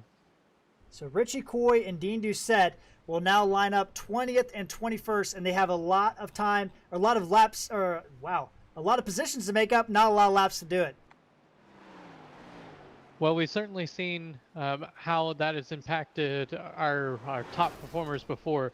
When they knew they were back there and they had a long way to go, we saw what happened with Jeff Chandler. He had to be aggressive to get back up there. That's what these guys are going to need to be, is more aggressive. Now, the problem with that's going to be is that there's 19 guys in front of them that don't want them to get around. Working their way off turn number 3, off turn number 4. Pace car is going to go down onto pit road. Terry Cooper Jr. will lead him. Dale Nearad second. Bobby Terrell, Troy Torgerson, Sherwood Williford, green flag back out here at Phoenix. 28 to go. And a great start by Nearad. Start there by our former leader, but he seems like he's going to be able to make it work. But Dale on the outside on the 03 car is going to power out and try to get a run going down the straightaway, which we know is his favorite spot. Looks like he's going to take away the lead. Dale Nearad in the 0-3 to the lead.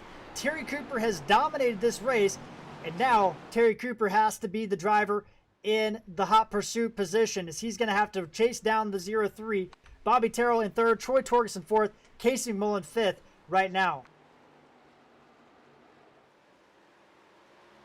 Well, we've seen this happen before, where we had a car that hadn't led a race, hadn't led a lap of the race, got out front and then made a mistake. Will we see it again here with the 03 and Dale Nearad? Battling hard back through the middle of this pack. Wayne Grossi, Tracy Powers, they're up to 7th and 8th. Shout out to Jason Spear, up 30 positions. He started pretty much dead last on the field, 39th on the field. He is up to 9th place in that number 83 machine for Spear Motorsports, doing a great job inside the top 10. And then Ralph Nolan Jr., our last driver in the top 10 in 10th, just ahead of Jason Martin and Chris Beck. And that's where the battle is right now, Chris, 11th place. Oh, and somebody's loose. It's David Hensley into Dean Doucette. Dean Doucette keeps going. And we stay green. Wow, it's incredible that we were able to actually make it through there and not have any big issues. But it was definitely a tight moment there. When what happened to get him there? He sped on pit road. So now he's having to live with the consequences there. Let's see if we can get a quick replay here on board Dean Doucette. And you're going to watch right in front of him. That is David Hensley. Not directly in front of him, 2 cars ahead of him. David Hensley just gets loose in the 43, does get some damage. But that little contact actually got David Hensley straight, and everybody was able to get going. But Dean Doucette definitely picked up some damage on the right front of that 29 machine. Well, he certainly saved the caution, but he didn't want to do it that way. But it gave him about 2 positions of being able to make it through there like he did. Off the front straightaway, it's Nearad, Cooper, and Terrell. Your top 3. Torgerson looking underneath Terrell, can't quite get there. Williford and McMullen battling right now.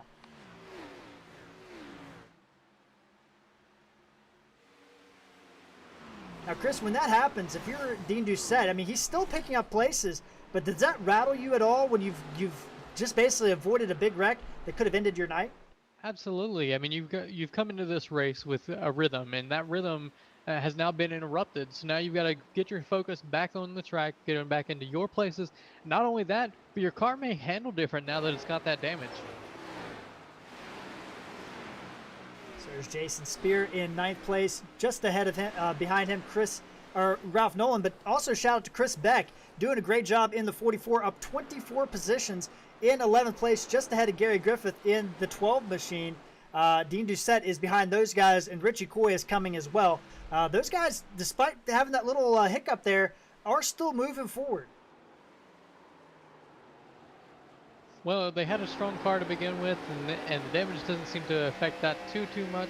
It'll be interesting to see if they'll actually be able to catch up to our lead pack in the top 5 here. It'd be hard to say that it's possible from how far back they are, but we never know. It's still got roughly 20 laps to go. Who knows how many cautions we'll have between now and then. Cautions breed cautions, and it's come right in the almost a green flag pit stop time every time, it seems like, as you'll see Dale Nearad going to go underneath Jeff Chandler, who's out here trying to make up some points. 27th place for Jeff Chandler right now tonight. Tough break for him. And Dale Nearad, everybody's going to get around him. The top 8 drivers are pretty much in a blanket right now. They absolutely are, and it's been interesting to see that Terry Cooper dropped back 4/10 of a second on our restart, and he hasn't been able to make up any room on our leader down there at. So it may be one of those things where the track position was king because of the air on the 03 that he has now. And it's the gap that's continuing to go up. We look at our time delta. It's gone from 0.2 to 0.4, and you're looking out the back of Terry Cooper Jr.'s machine. Bobby Terrell, Troy Torgerson, Casey McMullen, and Sher Williford all there, along with Tracy Powers. A lot of positions can change hands here with 18 laps to go.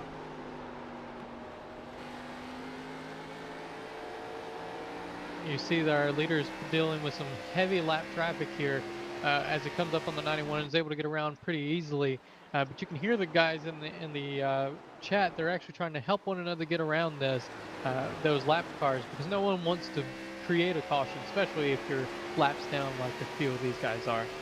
Exactly right there, Chris. Let's bring up our track map. Dale Nearad up in the front, but this track is now pretty much conglomerated with cars around this entire circuit, as we have some more drivers that will be caught pretty soon. Not probably within the next lap or two, actually.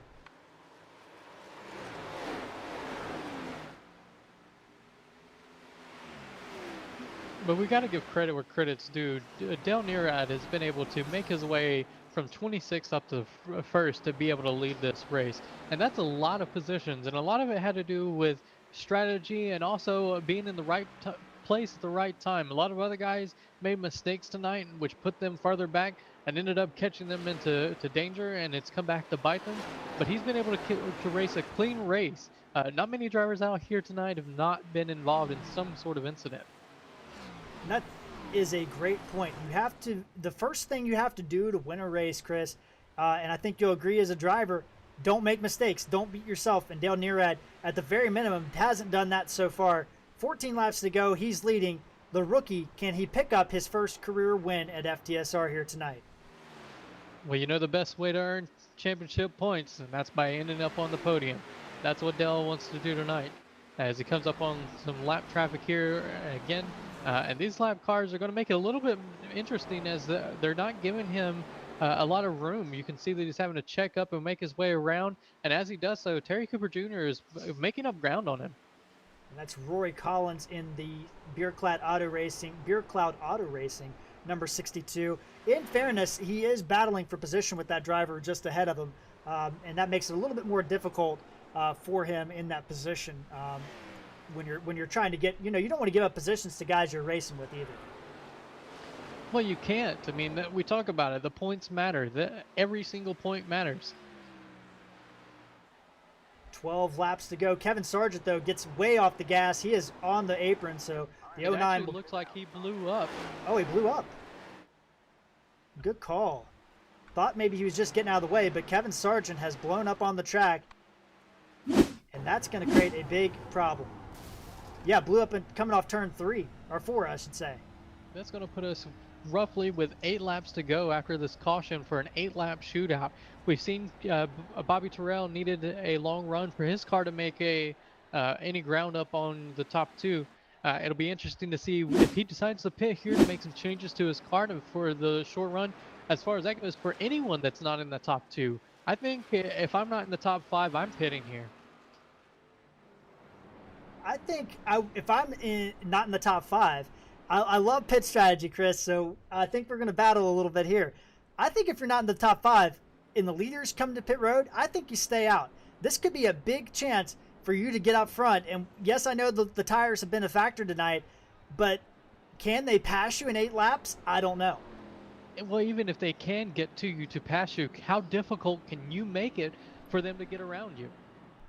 We look a little bit further out, and it looks like we got no takers. Now, there is a tire rule in effect here: 3 sets on the car, 4 sets or 3 sets in the pits, 1 set on the car for 4 sets total. And you wonder if these guys either A, have used all their tire sets up, or B, think that maybe we might have another caution and want to save that tire set. That makes the strategy of the number 31 and the 77 make all that more sense. They would have actually had tires to put on here. No one at this point does. Exactly. That's a really good point, Chris, to bring up. But unfortunately, both those guys involved in accidents and have ended their chances here tonight. Give a quick rundown here as everybody's staying out. Looking outside the top 10. We've talked about our top 5 a lot. Sure, Williford running in 6th position here tonight, doing a good job for the number 33 machine here. And then we look a little bit further back. Tracy Powers in the ERA American Home Mortgage Ford. He is in 7th place, up 14 positions. Wayne Grossi up 19 positions in 8th place. Jason Spear, who just made his 325th career start at FTSR last Thursday night, or not, last Monday night, is up into 9th place. He's got some major damage on the front of that machine, but hasn't affected him too much. Ralph Nolan Jr. in 10th. Dean Doucette is in 11th place, so he still has some time to get this done, but he's going to have to go quick. Richie Coy in 12th, same boat. Gray Griffith in 13th. Chris Beck, shout out to the 44 who missed the last 2 races, has made it into the race tonight, and he's doing a great job inside the top 15, just ahead of Bill Benedict. And then we have John Held in 16th position, and then Tony Soler in 17th, having a great night. Jason Martin in 18th, Donnie Staubitz, and David Hensley, your top 20, and your 20 drivers on the lead lap here tonight. Chris, Ronnie Royal just got the lucky dog to get one of his laps back, 1 lap down. It'll be an interesting start, and looking through the field, actually, Jared, we only have 4 drivers who started in the top 10 who are still in the top 10. Yeah, we look at that. Exactly right. Bobby Terrell, Troy Torgerson, Casey McMullen, and Terry Cooper Jr. are the only drivers that are still in the top 10 that started in the top 10. That's an unbelievable stat right there, Chris. Well, we're going to go back green here, it looks like, with 7 laps to go. It'll be interesting to see what these guys have got left for our leader. It looks like they are going to actually... our leader is going to start on the inside here, and we've seen in the last couple starts that's not been where you wanted to start. The outside lane has actually been able to get a jump on our leaders going in through the dog leg and into 3 the last few starts. So will we see that again here? It's anyone's game and guess. Pace car down to pit road. Will this be the last restart? 8th caution of the night. Green flag is back out. Dale Nearad, Terry Cooper Jr., drag race down into turn 1. And Nearad's going to hang on to the edge. Nearad decided to brake a little bit soon there, but it didn't actually matter. He was able to get back into the throttle a little bit sooner than Terry Cooper Jr. and be able to secure that lead spot going into 3. Bobby Terrell looking ahead at these guys.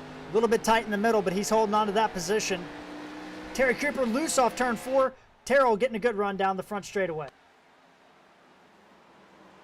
And we talked about mistakes, and right now you can't have those. And Terry Cooper definitely just fell victim to one of his own there, but he was able to collect it up. Hasn't been able to lose that 2nd position, so he's just got to work his way up as we've got now 5 laps to go.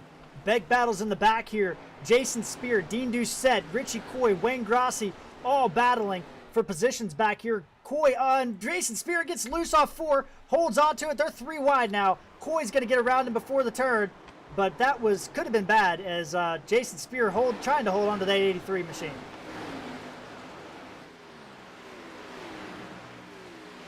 Well, we talk about the points mattering. It's not just the top 5 cars that actually matter. It's every car behind them as well, and these guys know it, so that's why they've ramped it up to get through these last couple laps.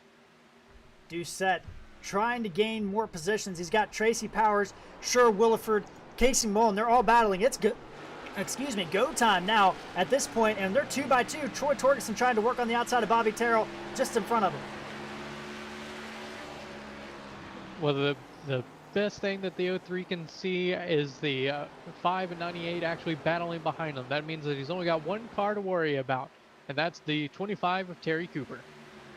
3 laps to go in Phoenix. Bobby Terrell trying to look. Casey Mullen trying to look. These guys battling hard on board Sher Williford, and that's going to put Troy Torgerson ahead of the 5, and Casey Mullen's going to take advantage. Looked like Bobby Terrell just got a little bit tight into turn 1, washed up the track a little bit, opened the door, and don't look now, Dean Doucette is in this battle as well. Absolutely. That damage that he had earlier. Oh, no. Oh, Casey McMullen. He disappeared and hit the wall. I wonder if he had a technical issue, but that's going to drop Casey McMullen all the way back to 14th position. He's going to keep going, stay under green, 2 to go. That's certainly not the way that you want to lose positions or even gain positions if you're the 5 car, but they'll take every points position that they can get. White flag is out. That's going to move Tracy Powers into 5th place. Bobby Terrell back to 4th, and Dean Doucette working underneath Sher Williford in turn number 1. Back up front, Dale Nearad, he's extended the lead out. It's 1 second, and Terry Cooper Jr. losing a little bit of time to Troy Torgerson. And Troy not going to be able to make the move right now. Coming off turn number 4, Dale Nearad, the 03 is going to be a first-time FTSR Cup Series winner here tonight. Terry Cooper is going to grab second, Troy Torgerson third, Bobby Terrell, Tracy Powers, Sherwood Williford, Dean Doucette, Richie Coy, Jason Spear, Gary Griffith, your top 10 tonight, Chris. Holy cow, what a race it was. What a fantastic race. And it came down to that last caution. We talked about it. You couldn't make a mistake. The 03 got a good restart, was able to get out in front of Terry, and really at that point, Terry Cooper had to start driving harder than he had.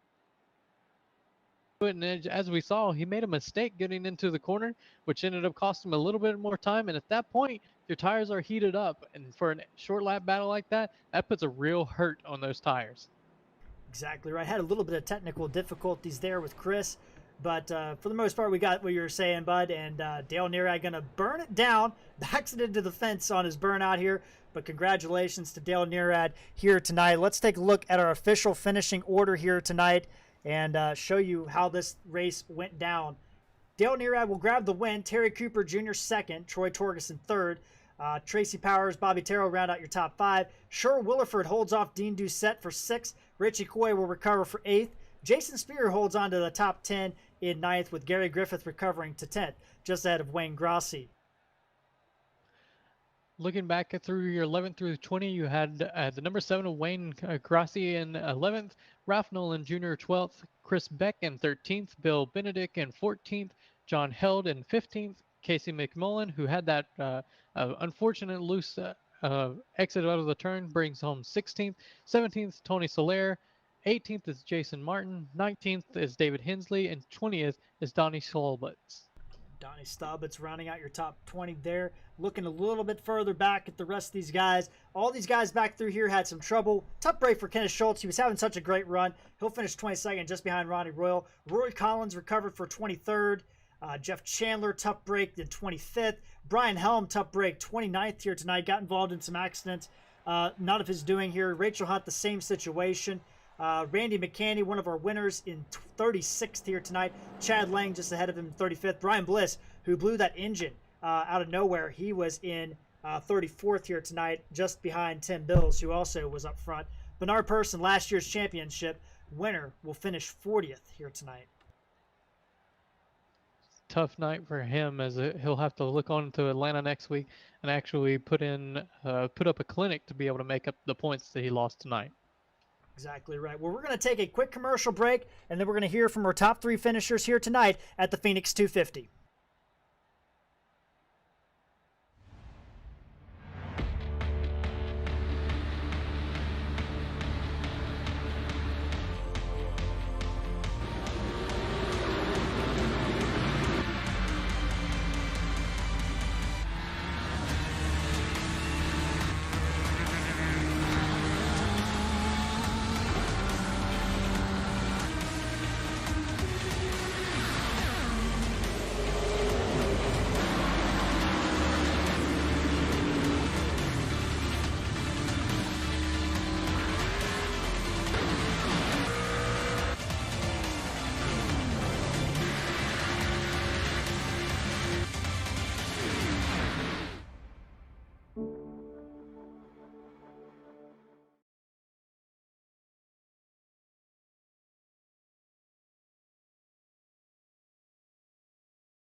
The field is rolling on the back.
Absolutely. I don't think that Dale was on even my top 5 pick list. And looking at the qualifying order, he wouldn't have been in the top 20. But that's one thing about these racetracks, especially with it being such a short track. You never know what's going to happen, who can make their way up front.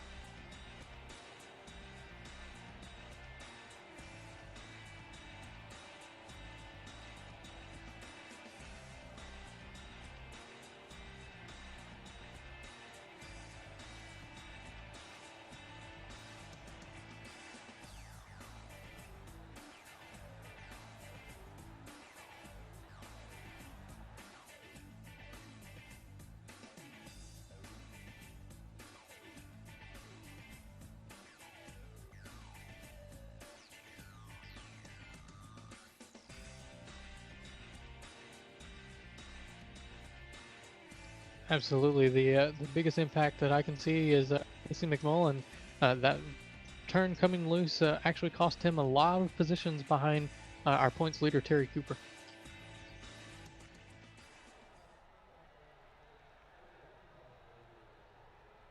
User was moved to your channel.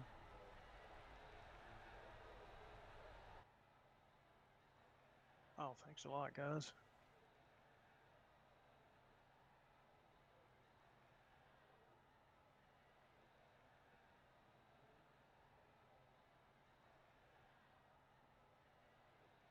Oh no, no, I was fighting extremely tight all night. I mean, I tried to loosen it up. I mean, I was fighting tight through the middle. It was good off, but it was just way too tight.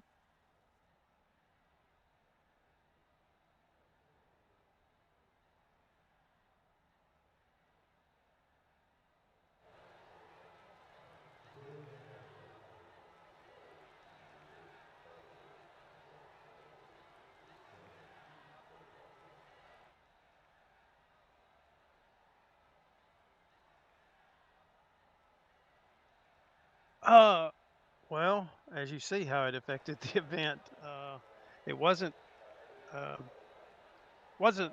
I mean, I don't know. I mean, I thought about staying out because just like right here at the end, you know, if I would have pitted and had a set of tires, it would have helped. But like I said, we were running out of time too, so it really wouldn't have mattered probably. But uh, I feel for those guys. I mean, Jeff had a good car, and so did Tim.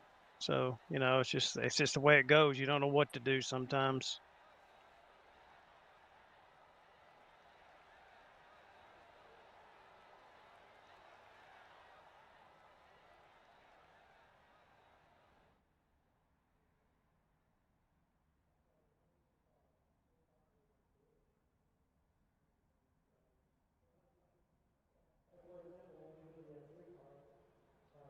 Yeah, Dean, man, that was a powerful move on the outside. Also, hats off to him, dude. I mean, he powered around.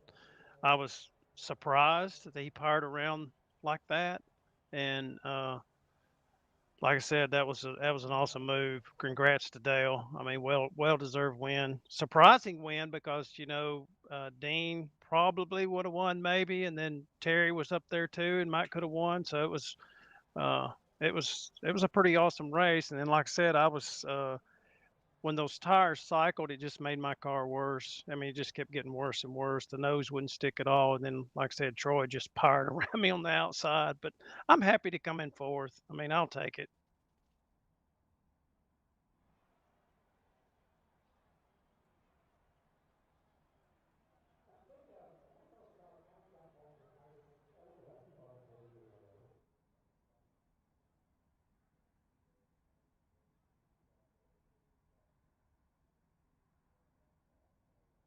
Well, you really you can't compare the two cars because the Xfinity car is extremely harder to drive than this car. This car is way too easy to drive. It's got way too much downforce, and uh, everybody can do the same thing. Uh, you know, and you got the B car that doesn't have as much downforce, and it's a little bit more of a driver's car to me. So it's hard to compare the two. And then you know, then we were fixed, and this is open, so it's you can't compare them. Like I said, no comparison.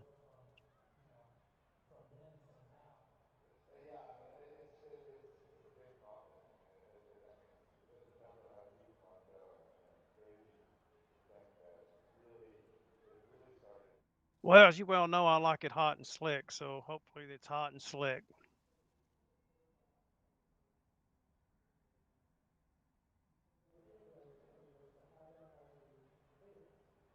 I'd like to thank you guys up in the booth for, the broadcast. Y'all do an excellent job. Um, and, Full Throttle Sim Racing. All the admins, everybody out, that helps put this awesome league on. And then, congrats to Dale. I mean, awesome win, power move. That was awesome. And hats off to Terry. He ran a good race. I hate it for Dean there at the end. I'd like to thank my team. Uh, they built the setup this week, and you Wayne almost had a top 10 out of it. So, yep, that's it. Thanks, guys.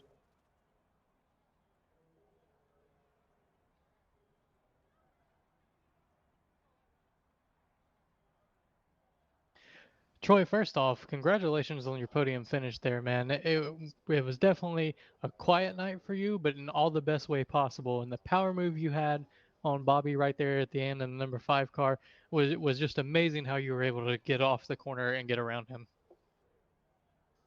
Tell me Yeah, a little bit about your night.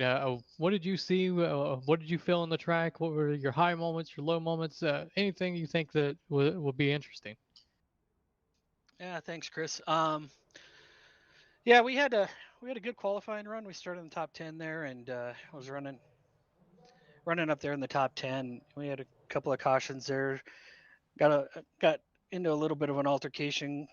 Got her loose and spun in turn 3 and 4 there, and we're able to hold on to it and drop back to like 10th or something. But yeah, I just wish we would have had a little bit longer green flag runs. I think we were a little bit better, or would have been probably set up pretty good if they would have gone a little longer. But man, it's not usually a very good track for me, but I'm tickled to death to finish where I'm at.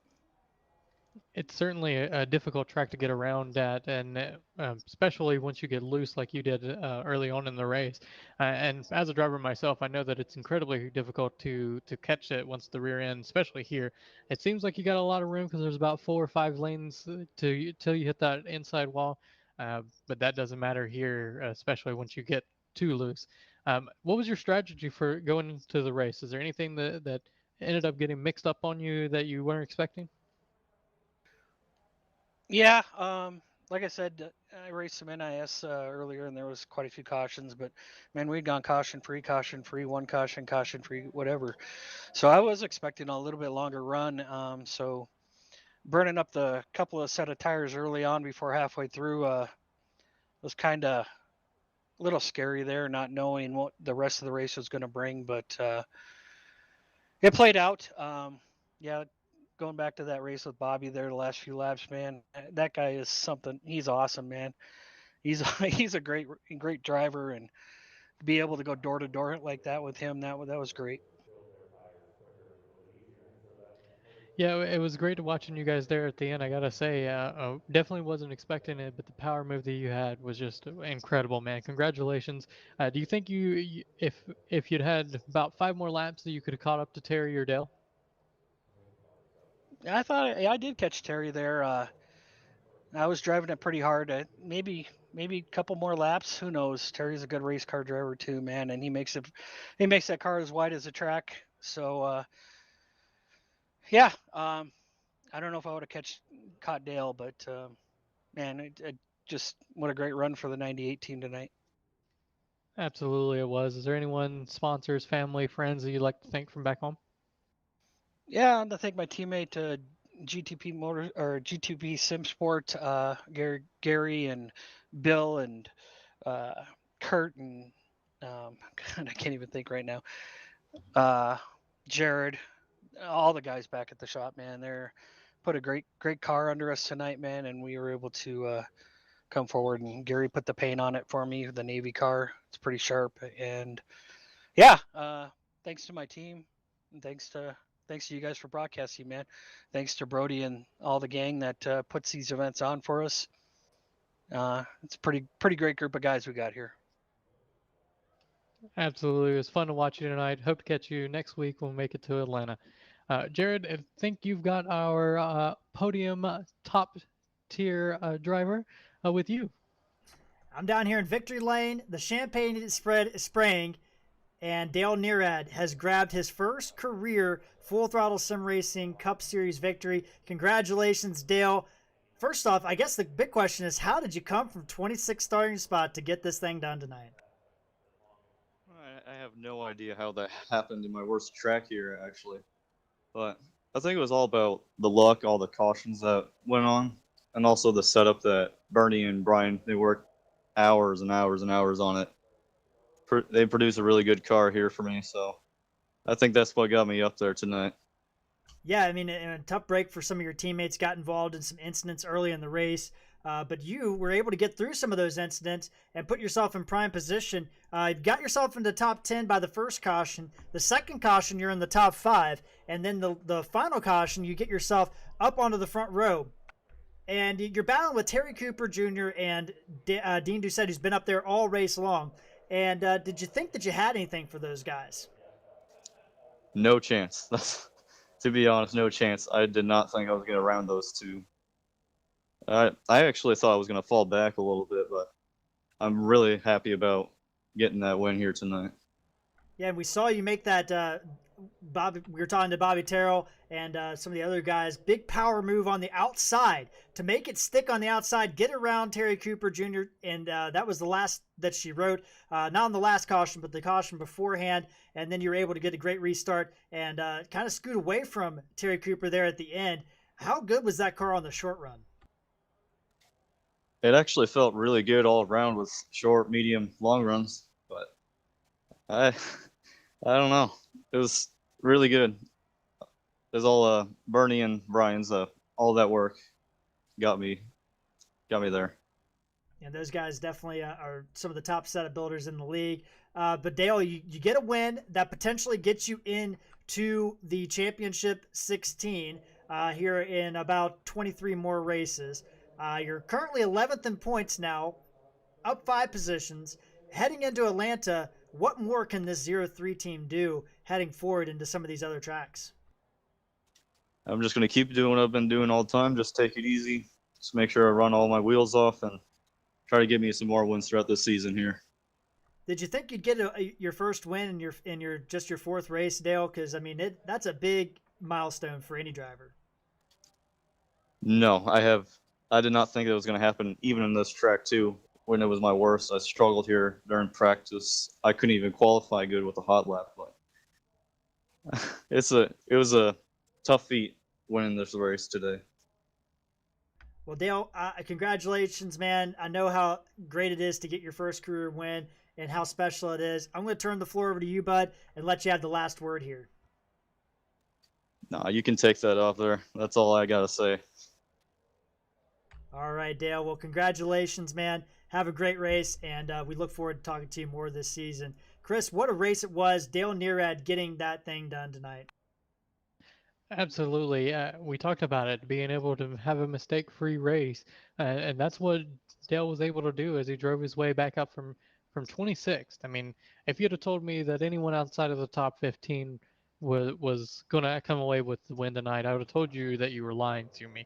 But not the case here tonight, as Dale was able to really put together a good show here, and did so quietly for the first half of the race. I mean, honestly, I wouldn't have even mentioned his name.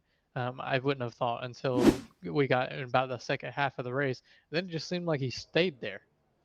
Exactly right, and he really just made a move through the field, and sometimes those cautions just kind of broke for him, and was able to avoid some accidents.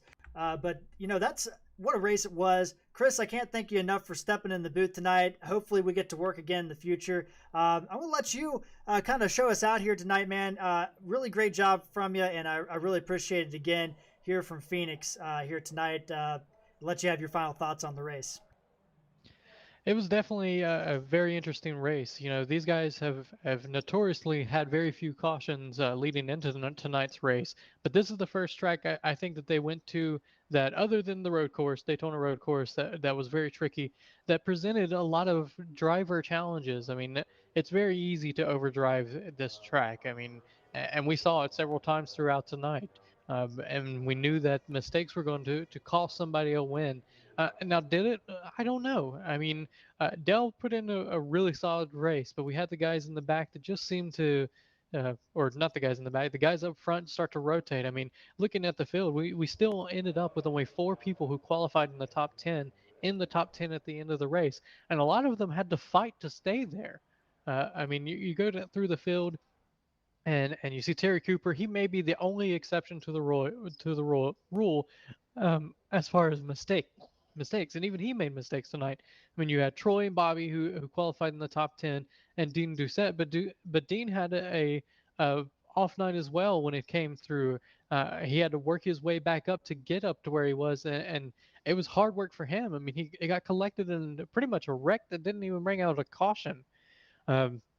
He's looking on through it. Tracy Powers was just in the right place all night long to avoid wrecks, going from 21st to 5th. Sherwood Wilford, 17th to 6th, once again, just putting on a solid race. Richie, Jason, Gary, all those guys that just knew what they had to do to make it up there. I mean, and if you'd have told me that Jason would be in the top 10, looking at his car, you would think that he'd be laps down, but he's still able to bring it home. Yeah, and you covered everything that I think that I could mention, Chris. I mean, that was the kind of race it was. But that's going to do it here for Phoenix. Full Throttle TV back on air Wednesday night. Dean Doucette, Brad Patterson going to be in the booth giving you the call on Wednesday night from Atlanta Motor Speedway for the Blackwater Products Truck Series at Full Throttle Sim Racing. Then myself and Dean Doucette back in the booth on Thursday night for the Elite Sim Racing Association IndyCar Series. Those guys going to be at Richmond Raceway, their second short track of the year in their IndyCar Series. So that's going to be a hoot and a really great time. And on Sunday night, Brad Patterson, Dean Doucette back in the booth again. The ESRA Clash Series, Elite Sim Racing Association Clash Series, going to be live from Bristol Dirt. You don't want to miss that. It's going to be one of the first, if not the first, Bristol Dirt broadcast here on Full Throttle TV. Going to be exciting to watch. But for tonight, I'm Jared Carr. For Chris Spear, we will see you guys